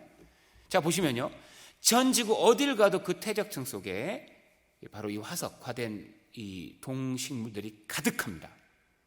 재미있는 건 뭐냐면 높은 산 위에서 발견되는 물고기 화석입니다. 아까 좀 전에 얘기했듯이요, 그 화석이라는 것은 이 홍수에 의해서 만들어지는 거잖아요. 근데 이 홍수가 얼마나 급했는지, 얼마나 이게 큰 규모고 급했는지를 알 수 있는 그런 화석들이 있는데, 이제 물고기 화석입니다.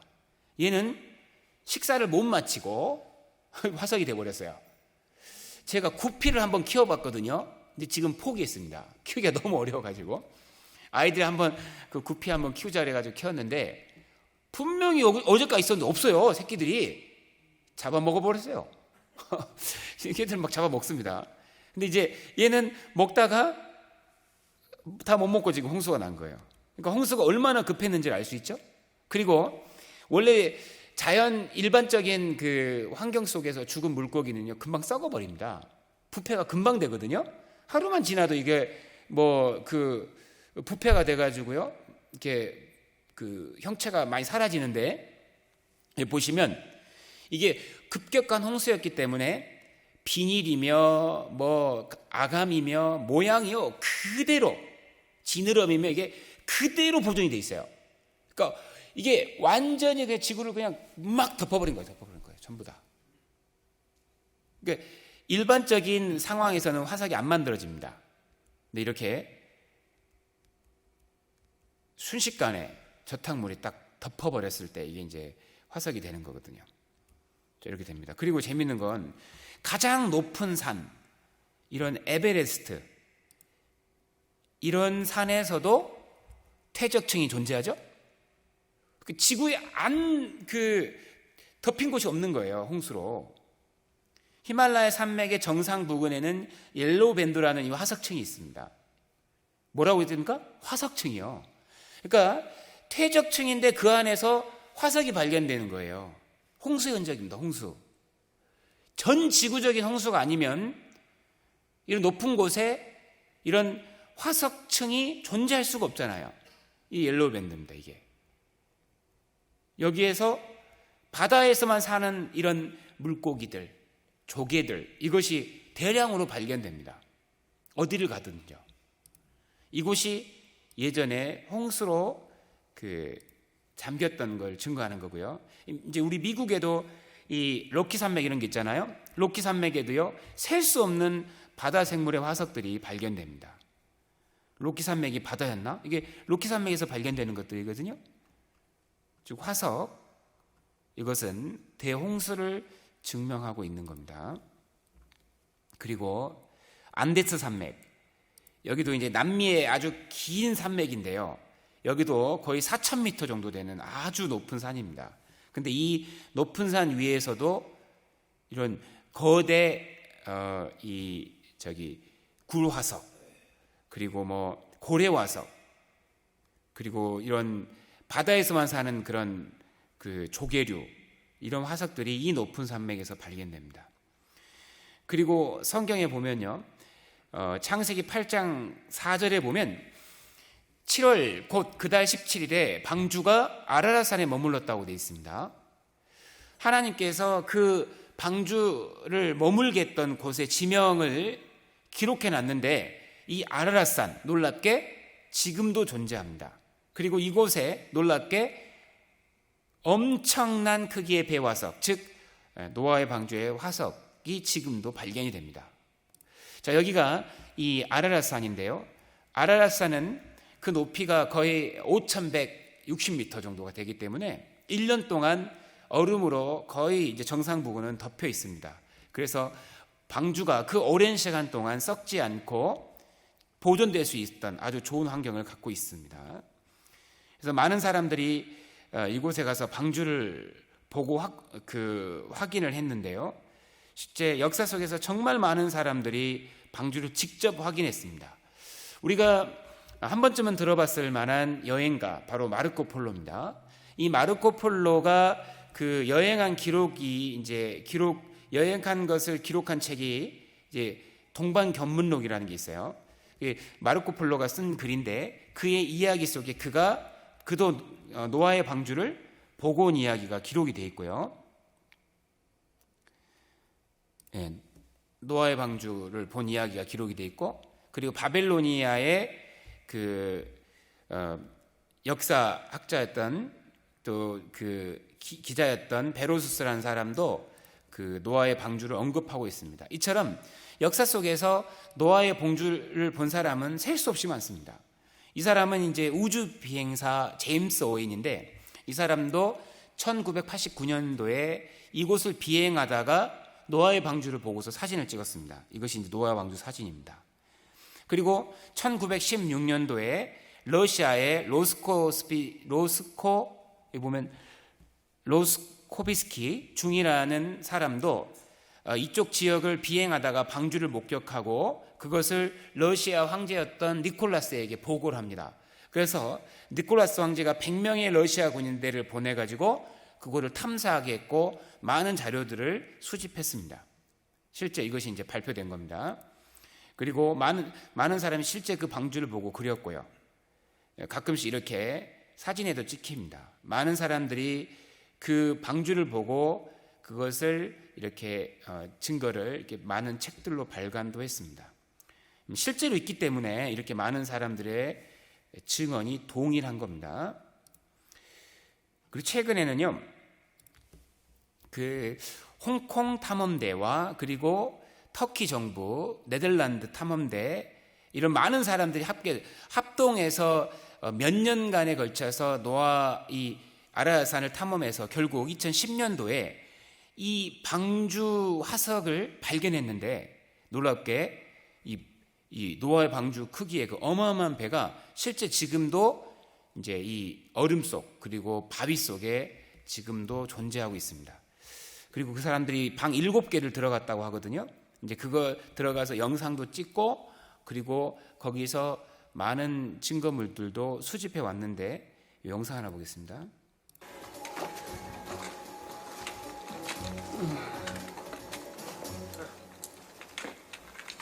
It's wood. It's wood. Yeah. Yep. It's real smooth. See that piece over there? I can't see how far it goes though. 배가 정말 Because 있죠. it's covered in ice. It's wood. This is a mortise and tenon joint. This piece here is like what Andrew and the pastor from the Hong Kong team saw in the photographs. It's wooden. It's not a rock. You hear that? Okay.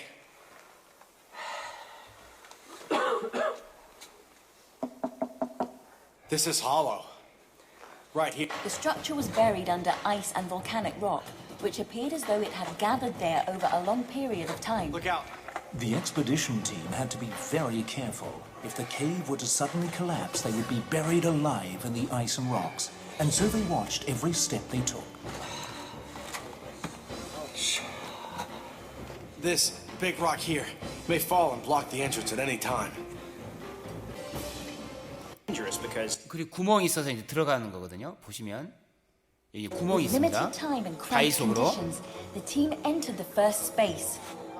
From what appeared to be a very small and narrow cave from the outside, it was revealed to actually be quite big inside. This is a wooden staircase. Can you hear that? It's the sound of wood. And, yeah, now everyone, let's look up. Up here. Can you see this? Here's a wooden beam. Over here. 성경에 이 사건이 실제 이야기인 겁니다. 하나님께서 이 세상을 물로 심판한 이야기가 실제 우리 시대에 아주 생생한 증거들로 남아 있는 겁니다. 보면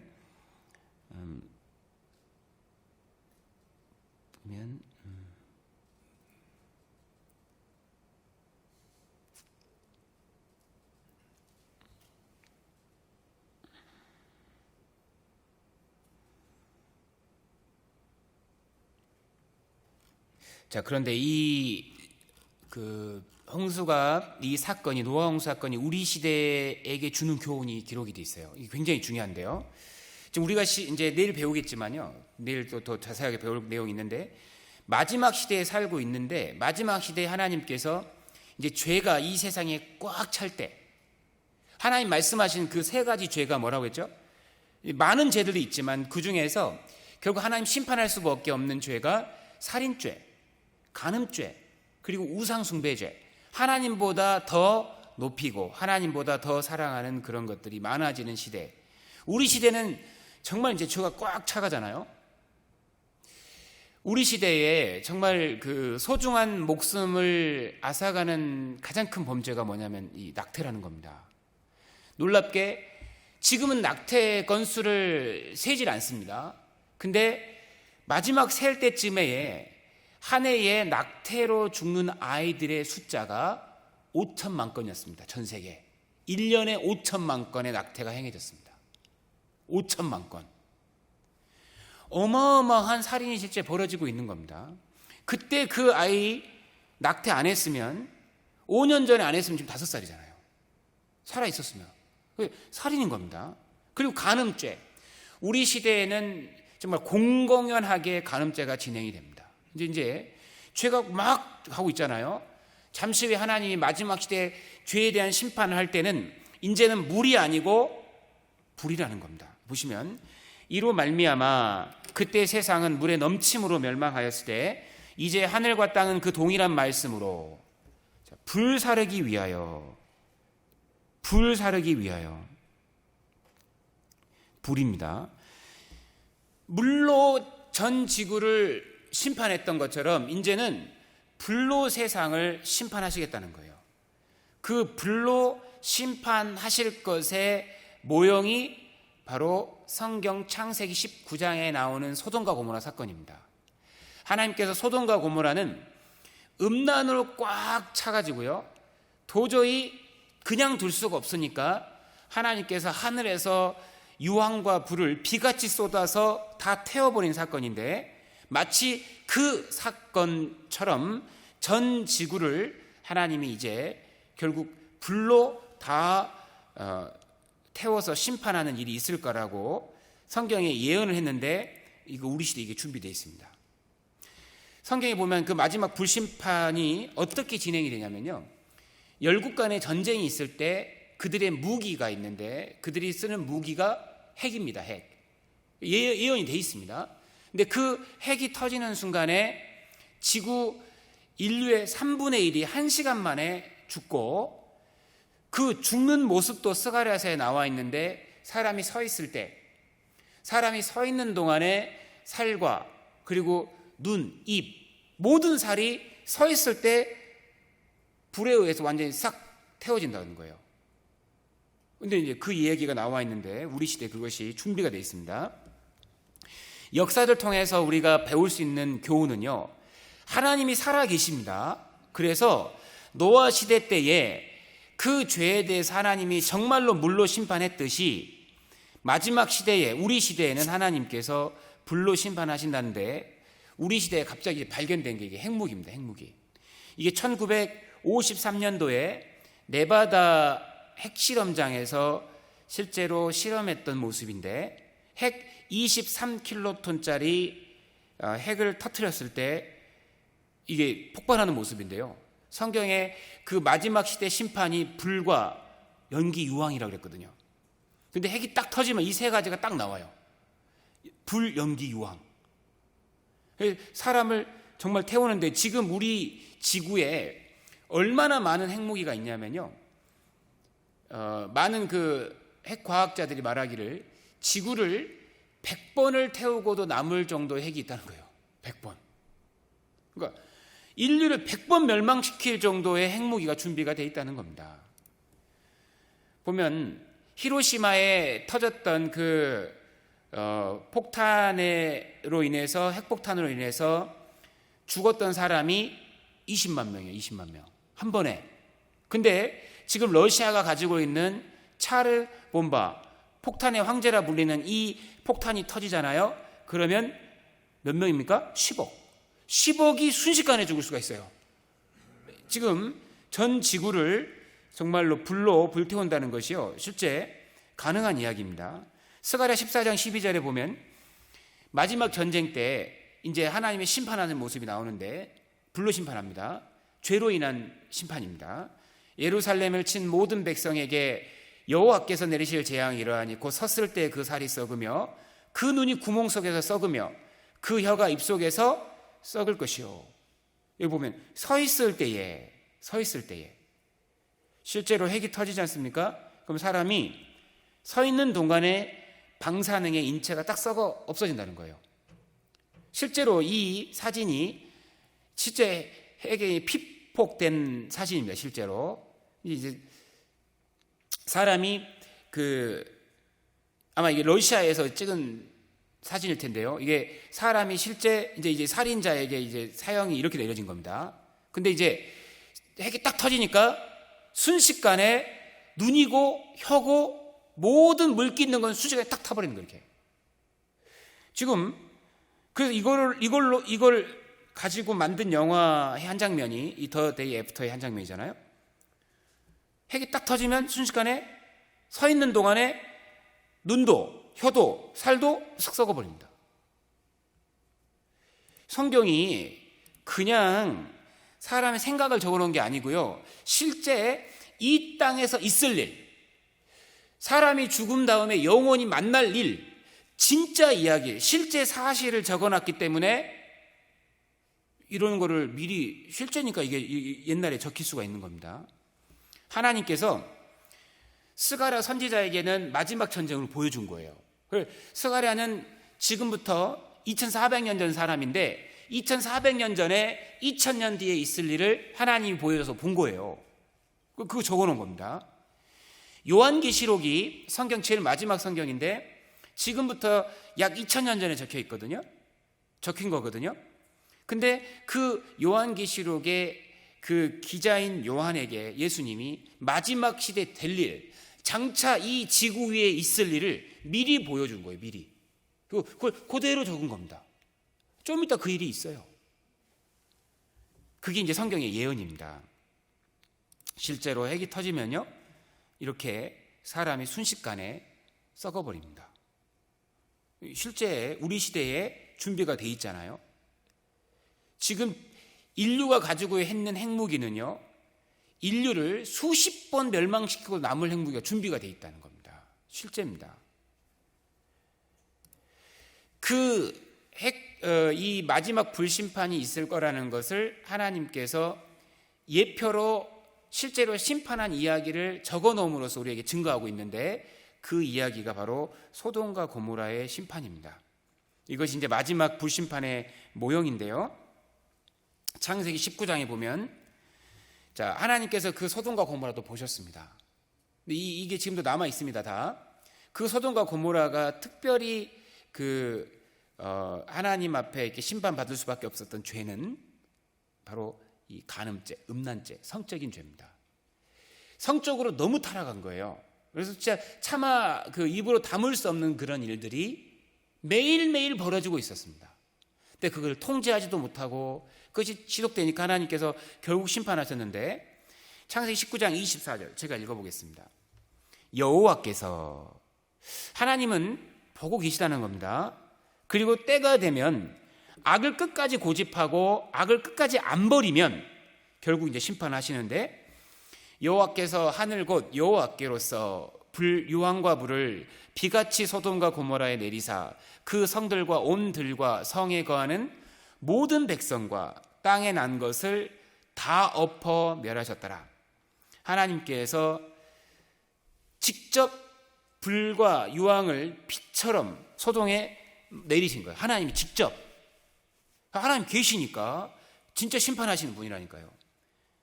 그리고 이것이 진짜 사건이라면 증거가 있겠죠? 증거가 남아 있습니다. 베드로후서 2장 5절 7절에 보면 그들이 왜 이토록 그 큰 심판을 받았냐? 이 음란한 행실, 음행죄입니다. 이 간음죄, 이런 죄가 하나님 앞에 큰 죄잖아요. 소돔과 고모라 성을 멸망하기로 정하여 죄가 되게 하사 후세에 경건치 아니할 자들에게 본을 보이셨으며, 이게 본입니다. 샘플. 그러니까 이런 심판이 반드시 있을 거라는 증거, 그게 이제 소돔과 고모라입니다. 그리고 이것이 실제로는 영원한 지옥 형벌의 그림자가 되기도 합니다. 유다서 1장 7절에 보면 소돔과 고모라와 그 이웃 도시들도 저와 같은 모양으로 간음을 행하며 다른 색을 따라가다가 영원한 불의 형벌을 받음으로 거울이 되었느니라. 이제 우리 시대는요, 이제 음행죄가요, 막 너무너무 심각해집니다. 상상할 수 없는 죄들이 벌어지잖아요. 근데 이것이 바로 영원한 불의 형벌을 받을 그런 모형이라는 겁니다. 소돔과 고모라가 이제 음행죄 때문에 망했는데, 자, 고고학적으로도 소돔과 고모라가 발견됩니다. 소돔과 고모라 정말 있었다. 사회 연안에 실제로 있었다. 이런 에볼라 이 태블릿 서판에는요, 소돔 고모라 이름이 정확하게 기록이 됩니다. 이름이 실제로 있어요. 실제 있었던 도시라는 겁니다. 이 보면 에볼라 타블렛에 보면요, 실제 그 성경적 도시들, 소돔, 주보임, 아드마, 이런 도시들이 실제 다 기록이 되어 있습니다. 그리고 이 소돔 고모라 그 지역 여기인데요, 자, 여기가 이제 소돔산입니다. 이 사해 근처에 있는데, 이 소돔산, 그리고 옛 소돔의 자리, 그리고 여기는 고대 이 고모라 자리인데, 이곳에 가면 아주 특별한 증거들이 남아 있는데, 그것이 바로 유황입니다. 성경 창세기 19장에 여호와께로서 불과 유황이 땅에 비처럼 내렸다고, 비처럼. 그러니까 이 유황이요, 실제는 돌입니다. 돌. 약간 돌 같은, 자갈 같은 거거든요. 여기에 이제 이것이 이제 불이 붙는 돌인데, 이것이 지금도 이 땅에 이게 완전히 그 위에서 떨어져 가지고 이제 박혀 있는 거예요. 이렇게 땅에 박혀 있는 걸 캐는 겁니다. 여기서 나오는 유황의 아주 특별한, 아주 독특한 성질이 뭐냐면 그 유황의 순도입니다. 순도. 그러니까 전 지구 어디서도 발견 안 되는 거의 100% 순도 100%의 유황이 이곳에서만 발견이 됩니다. 이제 이 왼쪽에 있는 그 하얀색 유황이 고모라에서 발견된 유황이고요. 이것이 이제 오른쪽에 있는 것이 일반적으로 발견되는 유황인데, 이 일반적인 유황의 그 순도는 40% 정도밖에 안 됩니다. 순도가 다른 것까지 섞여 있다는 거예요, 유황하고. 근데 고모라에서 발견된, 소돔과 고모라에서 발견되는 유황을 가져가서 조사를 해봤더니 신기하게 다른 게 하나도 안 섞여 있어요. 순도 100%의 유황이 하늘에 떨어져서 박혀 있는 겁니다. 그러니까 이거는 자연현상 속에서 만들어질 수가 없는 거예요. 하늘로서, 여호와께로서 내리신 유황이 정말 맞는 겁니다. 여기 보면 여호와께로서, 여호와께서, 하나님께서 하늘 곧 여호와께로서 유황과 불을 비같이 내리신 거예요. 그래서 다 태웠다고 돼 있잖아요. 그래서 많은 사람들이 여기 가서 이제 그 유황을 발견해서 불도 붙여보고 하니까요, 신기하게 바로 불이 붙어버립니다. 볼게요. Everything that's mentioned in the Bible and the story of Sodom and Gomorrah in terms of natural resources and geology and terrain is still here. Hasn't changed very much. Critical element. What do you think that is? I don't know, some sort of chalk? That's almost pure sulfur. Sulfur? Pure sulfur. Very high quality. Tastes like sulfur. And it's throughout the walls here. It's throughout, not just throughout the walls, it's throughout this whole area. The whole area is full of this stuff. Hey, and let's get a couple more of these babies. Okay. And I'll show you what happens to it.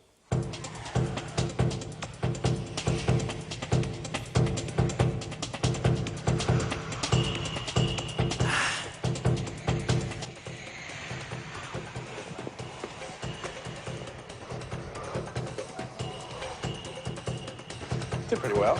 Yeah. Pick it up. Let me show you. You know what happens to sulfur when you light it? Well, it lights. Catches fire. Whoa. Okay. Okay, that's Nelson. Find it. Yeah, better put it down. That's burning sulfur, otherwise known as brimstone. My whole life, I didn't know what brimstone was. Well, brimstone just means burning stone in sort of medieval English. So it's another part of the Bible which is remarkably found in the landscape here. Based on human reality. Huh. Now, does that lend credibility to the idea of Sodom and Gomorrah actually happening? Well, it certainly makes it credible to the people in this region because they would remember something about a destruction of a city that may have happened possibly through a natural phenomenon or possibly through the intervention of God. So when they talk about fire and brimstone, this is what they're talking about. How'd you like that coming down on you? So it's hard to know exactly what's going on. What's very clear is that we've got two burn layers. A burn layer up here, you can see chunks of charcoal. Yeah. Those are probably from the wooden beams that would have supported the roofs. This layer is between 20 and 30 centimeters thick. Okay. And then below that you have a much hotter, what I'm interpreting is a hotter burn layer. Whiter is hotter. Whiter is hotter, yeah, that's this ash. So this is not a small fire that got out of control. This is a huge fire that burned everything. It certainly shows up in every part of the city that we've excavated so far. Then that would mean that this whole city was consumed in fire. That would certainly be a strong implication. It appears as if the entire city is burnt and then abandoned. We don't have evidence of occupation after the destruction of these layers.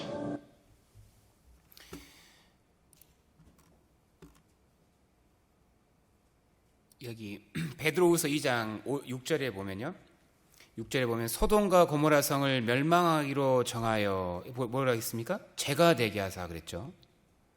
실제로 이 지역을 가잖아요. 그러면 지역 전체가 다 불로 완전히 한번 태워졌던 겁니다. 실제로 하나님께서 심판하신 흔적이 지금도 정확하게 남아 있는 겁니다. 자, 그리고 창세기 이제 11장에 가면 어떤 사건이 있냐면요. 역사 속에서 아주 중요한 사건이 이건데요. 바벨탑 사건입니다. 당시에 이제 인류가 노아 홍수 이후에 이게 흩어져 살아가는 가운데 니무롯이라는 사람을 중심으로 해서 하나님을 대항한 사건이 나옵니다. 니무롯을 중심으로 해서 하나님 없는 인간 중심의 세상을 만들자 해서 하나님을 대항해서 만든 탑을 쌓았던 그 사건이 나오는데 이제 그 사건이 창세기 11장에 기록이 돼 있고 이제 그때 그들이 쌓았던 이 탑이 바로 바벨탑입니다. 하나님을 제하고 똘똘 뭉친 겁니다. 그래서 하나님께서 그 죄를 더욱 방조할 수 없어서 하나님께서 그들을 이제 흩으신 사건이 나오거든요. 이제 흩을 때 하나님께서 언어를 나눠 가지고 이제 지금의 이제 많은 다양한 민족으로 나눠지는 이제 계기가 되는 일이 있는데 이것도 분명한 이제 실제 증거들이 있습니다. 여기 보면은 재밌는 사건이 뭐냐면요. 여기 보면 3절에 보면은 방주를 쌓을 때 죄송합니다. 바벨탑을 쌓을 때 무엇으로 그 탑을 쌓냐면 보면 벽돌이 나오죠. 벽돌을 만들어 견고히 굽자 하고 이 벽돌로 돌을 대신하여 역청으로 진흙을 대신하고 즉 바벨탑을 쌓을 때 무엇으로 쌓았냐면 벽돌로, 그리고 벽돌과 벽돌을 붙일 때 역청으로. 그래서 여기가 이제 역청이란 말이 나오지 않습니까? 아스팔트. 근데 이 아스팔트가 뭐냐? 이 아스팔트라는 게 뭐냐면요, 여기 보면 이제 기록이 돼 있듯이 그 정유 공장에서 기름을 딱 빼내고 남은 찌꺼기를 역청이라고 합니다. 이걸 가지고 도로 포장을 할 때 쓰는 거예요. 이게 이제 방수제 효과를 가지고 있고, 이것이 실제로 접착제처럼 아주 단단하게 뭉치는, 딱딱하게 굳어서 하나가 되는 그런 이제 특징을 가지고 있어요. 근데 이것을 보고서 성경에서 이 기록을 보고서 중동 지역에 가서 유전을 개발한 사람이 있습니다. 이제 그 사람이 누구냐? 바로 존 데이비슨 록펠러. 이 사람이 성경 속에서 역청이 나오는 것들을 이제 조사해 보니까 중동이거든요. 지금은 사막인데 여기에 왜 역청 이야기가 나오고 역청 구덩이에 빠지고 왜 이런 이야기가 나오지? 해가지고요, 이 구절들을 보고 중동으로 가서 석유 개발을 해서 돈을 엄청나게 벌었던 사람이 이 사람입니다. 그래서 이 사람이 세운 회사가 스탠다드 오일 회사고요. 실제 성경은 사실을 이야기하고 있는 겁니다. 그리고 역사 속에서 보면요, 바벨탑 쌓기 전에 노아의 후손이 노아의 아들 세 사람이 나오는데, 노아 아들 세 사람의 이름이 셈, 함, 야벳이잖아요. 근데 이 세 사람의 이름이 세계 역사책에도 그대로 나옵니다. 그래서 셈족, 함족, 야벳족 이렇게 분류가 되잖아요, 인류가요. 그러니까 창세기에 나오는 노아의 아들 세 사람의 이름이 우리 역사 속에서 정확하게 나옵니다. 이렇게. 그러니까 창세기 기록이 실제 이야기고요. 또 언어학자들은 인류 언어가 원래 뿌리가 하나다. 원래 모든 언어는 하나에서 나왔다라고 대부분의 학자들이 다 그렇게 주장을 합니다. 언어의 뿌리는 하나다. 그리고 바벨탑 터가 발견되는데 여기입니다. 여기 가면 성경에서 얘기했던 대로 벽돌, 그리고 벽돌, 그리고 그 역청 이런 것들이 굉장히 많이 발견되는데, 이것을 발견한 사람이 바로 독일의 고고학자 콜데바입니다. 이 사람이 1913년도에 이라크 지역을 여행하면서 이 바벨탑을 찾으러 갔다가 찾았는데, 그곳에 가니까요, 지금도 엄청난 양의 벽돌이 지금도 있습니다. 수메르 문명 굽힌 바벨탑의 현장, 여기입니다. 이 바벨탑이 역사 속에 존재했다는 증거는 굉장히 많은데요, 일단 바벨탑 터부터 보시면 여기입니다. 여기가 이제 이라크인데요, 이라크 지역에 이 바벨탑 터가 지금도 있는데, 왜 이곳을 바벨탑 터라고 우리가 이제 생각을 하냐면, 역사학자 중에 아주 유명한 헤로도토스라는 사람이 그 바벨탑 크기를 자기의 그 역사 기록에 적어놨는데, 그 크기가 밑면 90, 높이 90의 아주 거대한 탑이라고 기록을 해놨고, 실제 바벨탑 석비가 나왔는데 그 바벨탑 석비에도 이 바벨탑의 모양이 그대로 나와 있습니다. 근데 또 에사길라 점토판에는 이 바벨탑의 크기에 대한 문제도 나와 있고요. 그래서 이곳을 찾아가 봤더니 정말로 그 크기가 밑면 높이, 밑면이 가로 세로가 정확하게 90m짜리가 나옵니다. 보겠습니다. 영상 하나 볼게요. The Tower of Babel, the subject of one of the strangest stories in the Bible. But could it be based on truth? I thought as a kid this was folklore or legend. And that a lot of people still think of it in biblical terms as some kind of legend, but they don't really know that it actually existed. I'm really at the place where the tower stood. The fragile remains of the legendary city of Babylon in modern-day Iraq have revealed many secrets. The greatest of all was the discovery of a vast structure that ancient records suggest was the Tower of Babel. Ancient texts have allowed experts to imagine what the building might have looked like. But now, astounding new evidence has emerged. Inscribed on the surface of a privately owned tablet is an image that sensationally reveals exactly what the Tower of Babel looked like. 이게 이제 그 역사 그 고고학 역사 채널입니다. 이게 스미소니안이라는 이 국가 미 정부에서 운영하는 고고학 그 단체거든요. 근데 이제 보면 실제 이 바벨탑 터가 정확하게 존재한다는 걸 얘기하고 있습니다. 자, 이 사건 이후에 하나님께서 한 나라를 선택하십니다. 이제 내일 더 자세하게 배울 나라인데요. 바로 이스라엘입니다. 우리가 다 한 번쯤은 들어봤을 만한 이 이스라엘, 그들을 하나님께서 택하신 이유가 있습니다.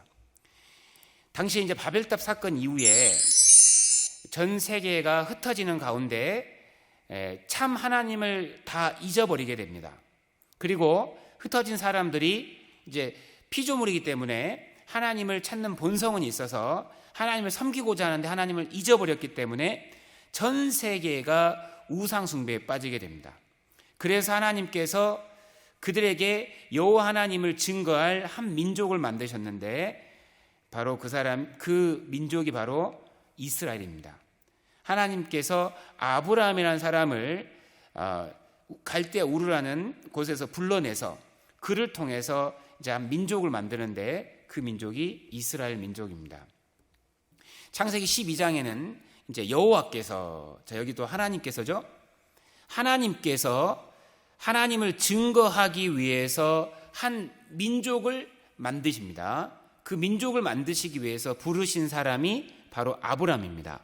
나중에 하나님께서 아브라함의 이름을 아브라함이라고 만들어 주십니다. 하나님께서 아브라함을 부르실 때 내가 너로 한 민족을 만들겠다.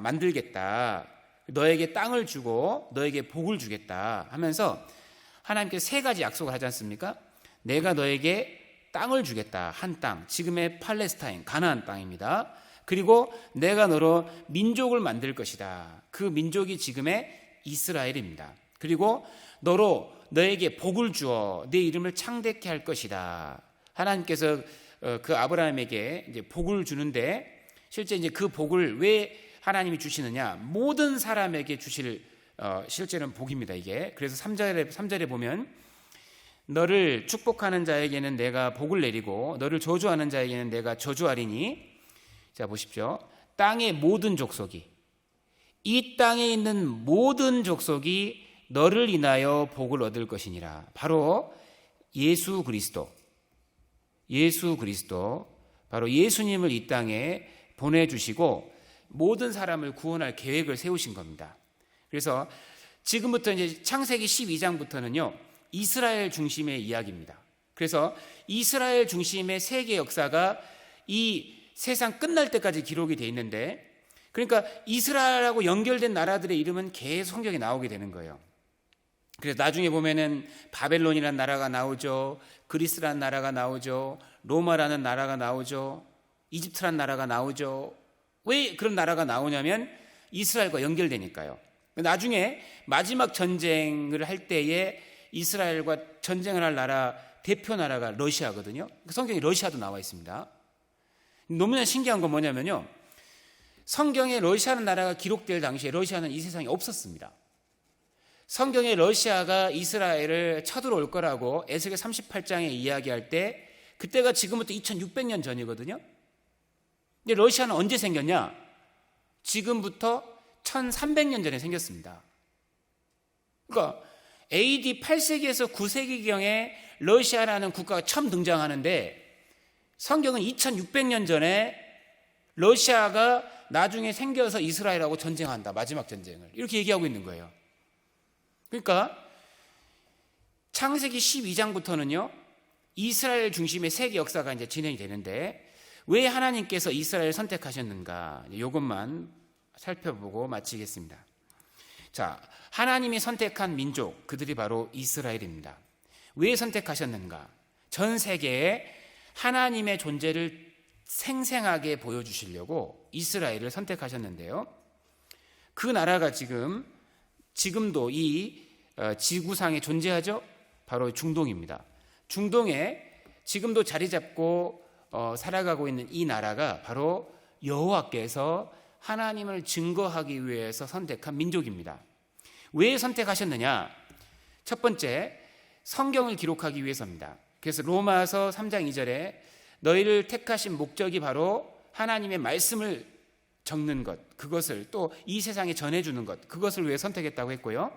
두 번째, 로마서 9장에는 뭐냐면 바로 그리스도가 이 땅에 오실 한 나라를 세우신 겁니다. 그래서 그리스도가 태어나실 모체로 이스라엘을 선택했고, 무엇보다도 세 번째가 전 세계 하나님 존재를 증거하기 위해서. 그래서 이사야 43장 10절에 나 여호와가 말하노니 너희는 나의 증인이다 그랬습니다. 보면 이사야 43장 1절에 보면 야곱아, 이 야곱은 아브라함의 손자입니다. 아브라함이 이삭을 낳고 이삭이 낳은 사람이 야곱인데, 이 야곱의 이름을 하나님께서 이스라엘로 바꿔주시거든요. 그리고 지금도 이 나라를 이스라엘이라고 부릅니다. 그리고 이스라엘이 낳은 12아들이 12지파의 조상이 되는 거고요. 그러면서 하나님께서 이스라엘아, 너를 조성하시는 자가 이제 말씀하시느니라. 너는 내 것이라. 근데 내가 너희를 왜 택한 줄 아느냐? 이사야 43장 10절에 너희는 나의 증인이다 그랬습니다. 나 여호와가 말하노라 너희는 나의 증인, 나의 종으로 택함을 입었나니. 하나님께서 이스라엘 역사 속에서 계속 나타나십니다. 기적으로 역사하시고 말씀대로 통치하시고, 그리고 그들의 역사를 미리 말씀하시고 이끌어 가십니다. 그러니까 이스라엘 역사 전체가 하나님을 증거하고 있는 겁니다. 그래서 누구든지 하나님을 생생하게 믿고 알 수 있도록 택하신 한 민족이 있는데, 그 민족이 이스라엘입니다. 그래서 내일은요, 이스라엘 민족부터 해가지고요, 마지막 시대에 어떤 일이 있을지가 성경에 잘 기록이 되어 있는데 우리 시대 이야기가 기록이 되어 있거든요. 그것까지 내일 한번 자세히 살펴보도록 하겠습니다. 기도하고 마치겠습니다.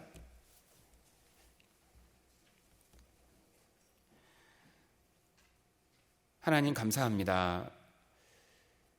하나님의 이 놀라운 진리의 말씀을 한 주간 배울 기회를 주신 것 진심으로 감사합니다.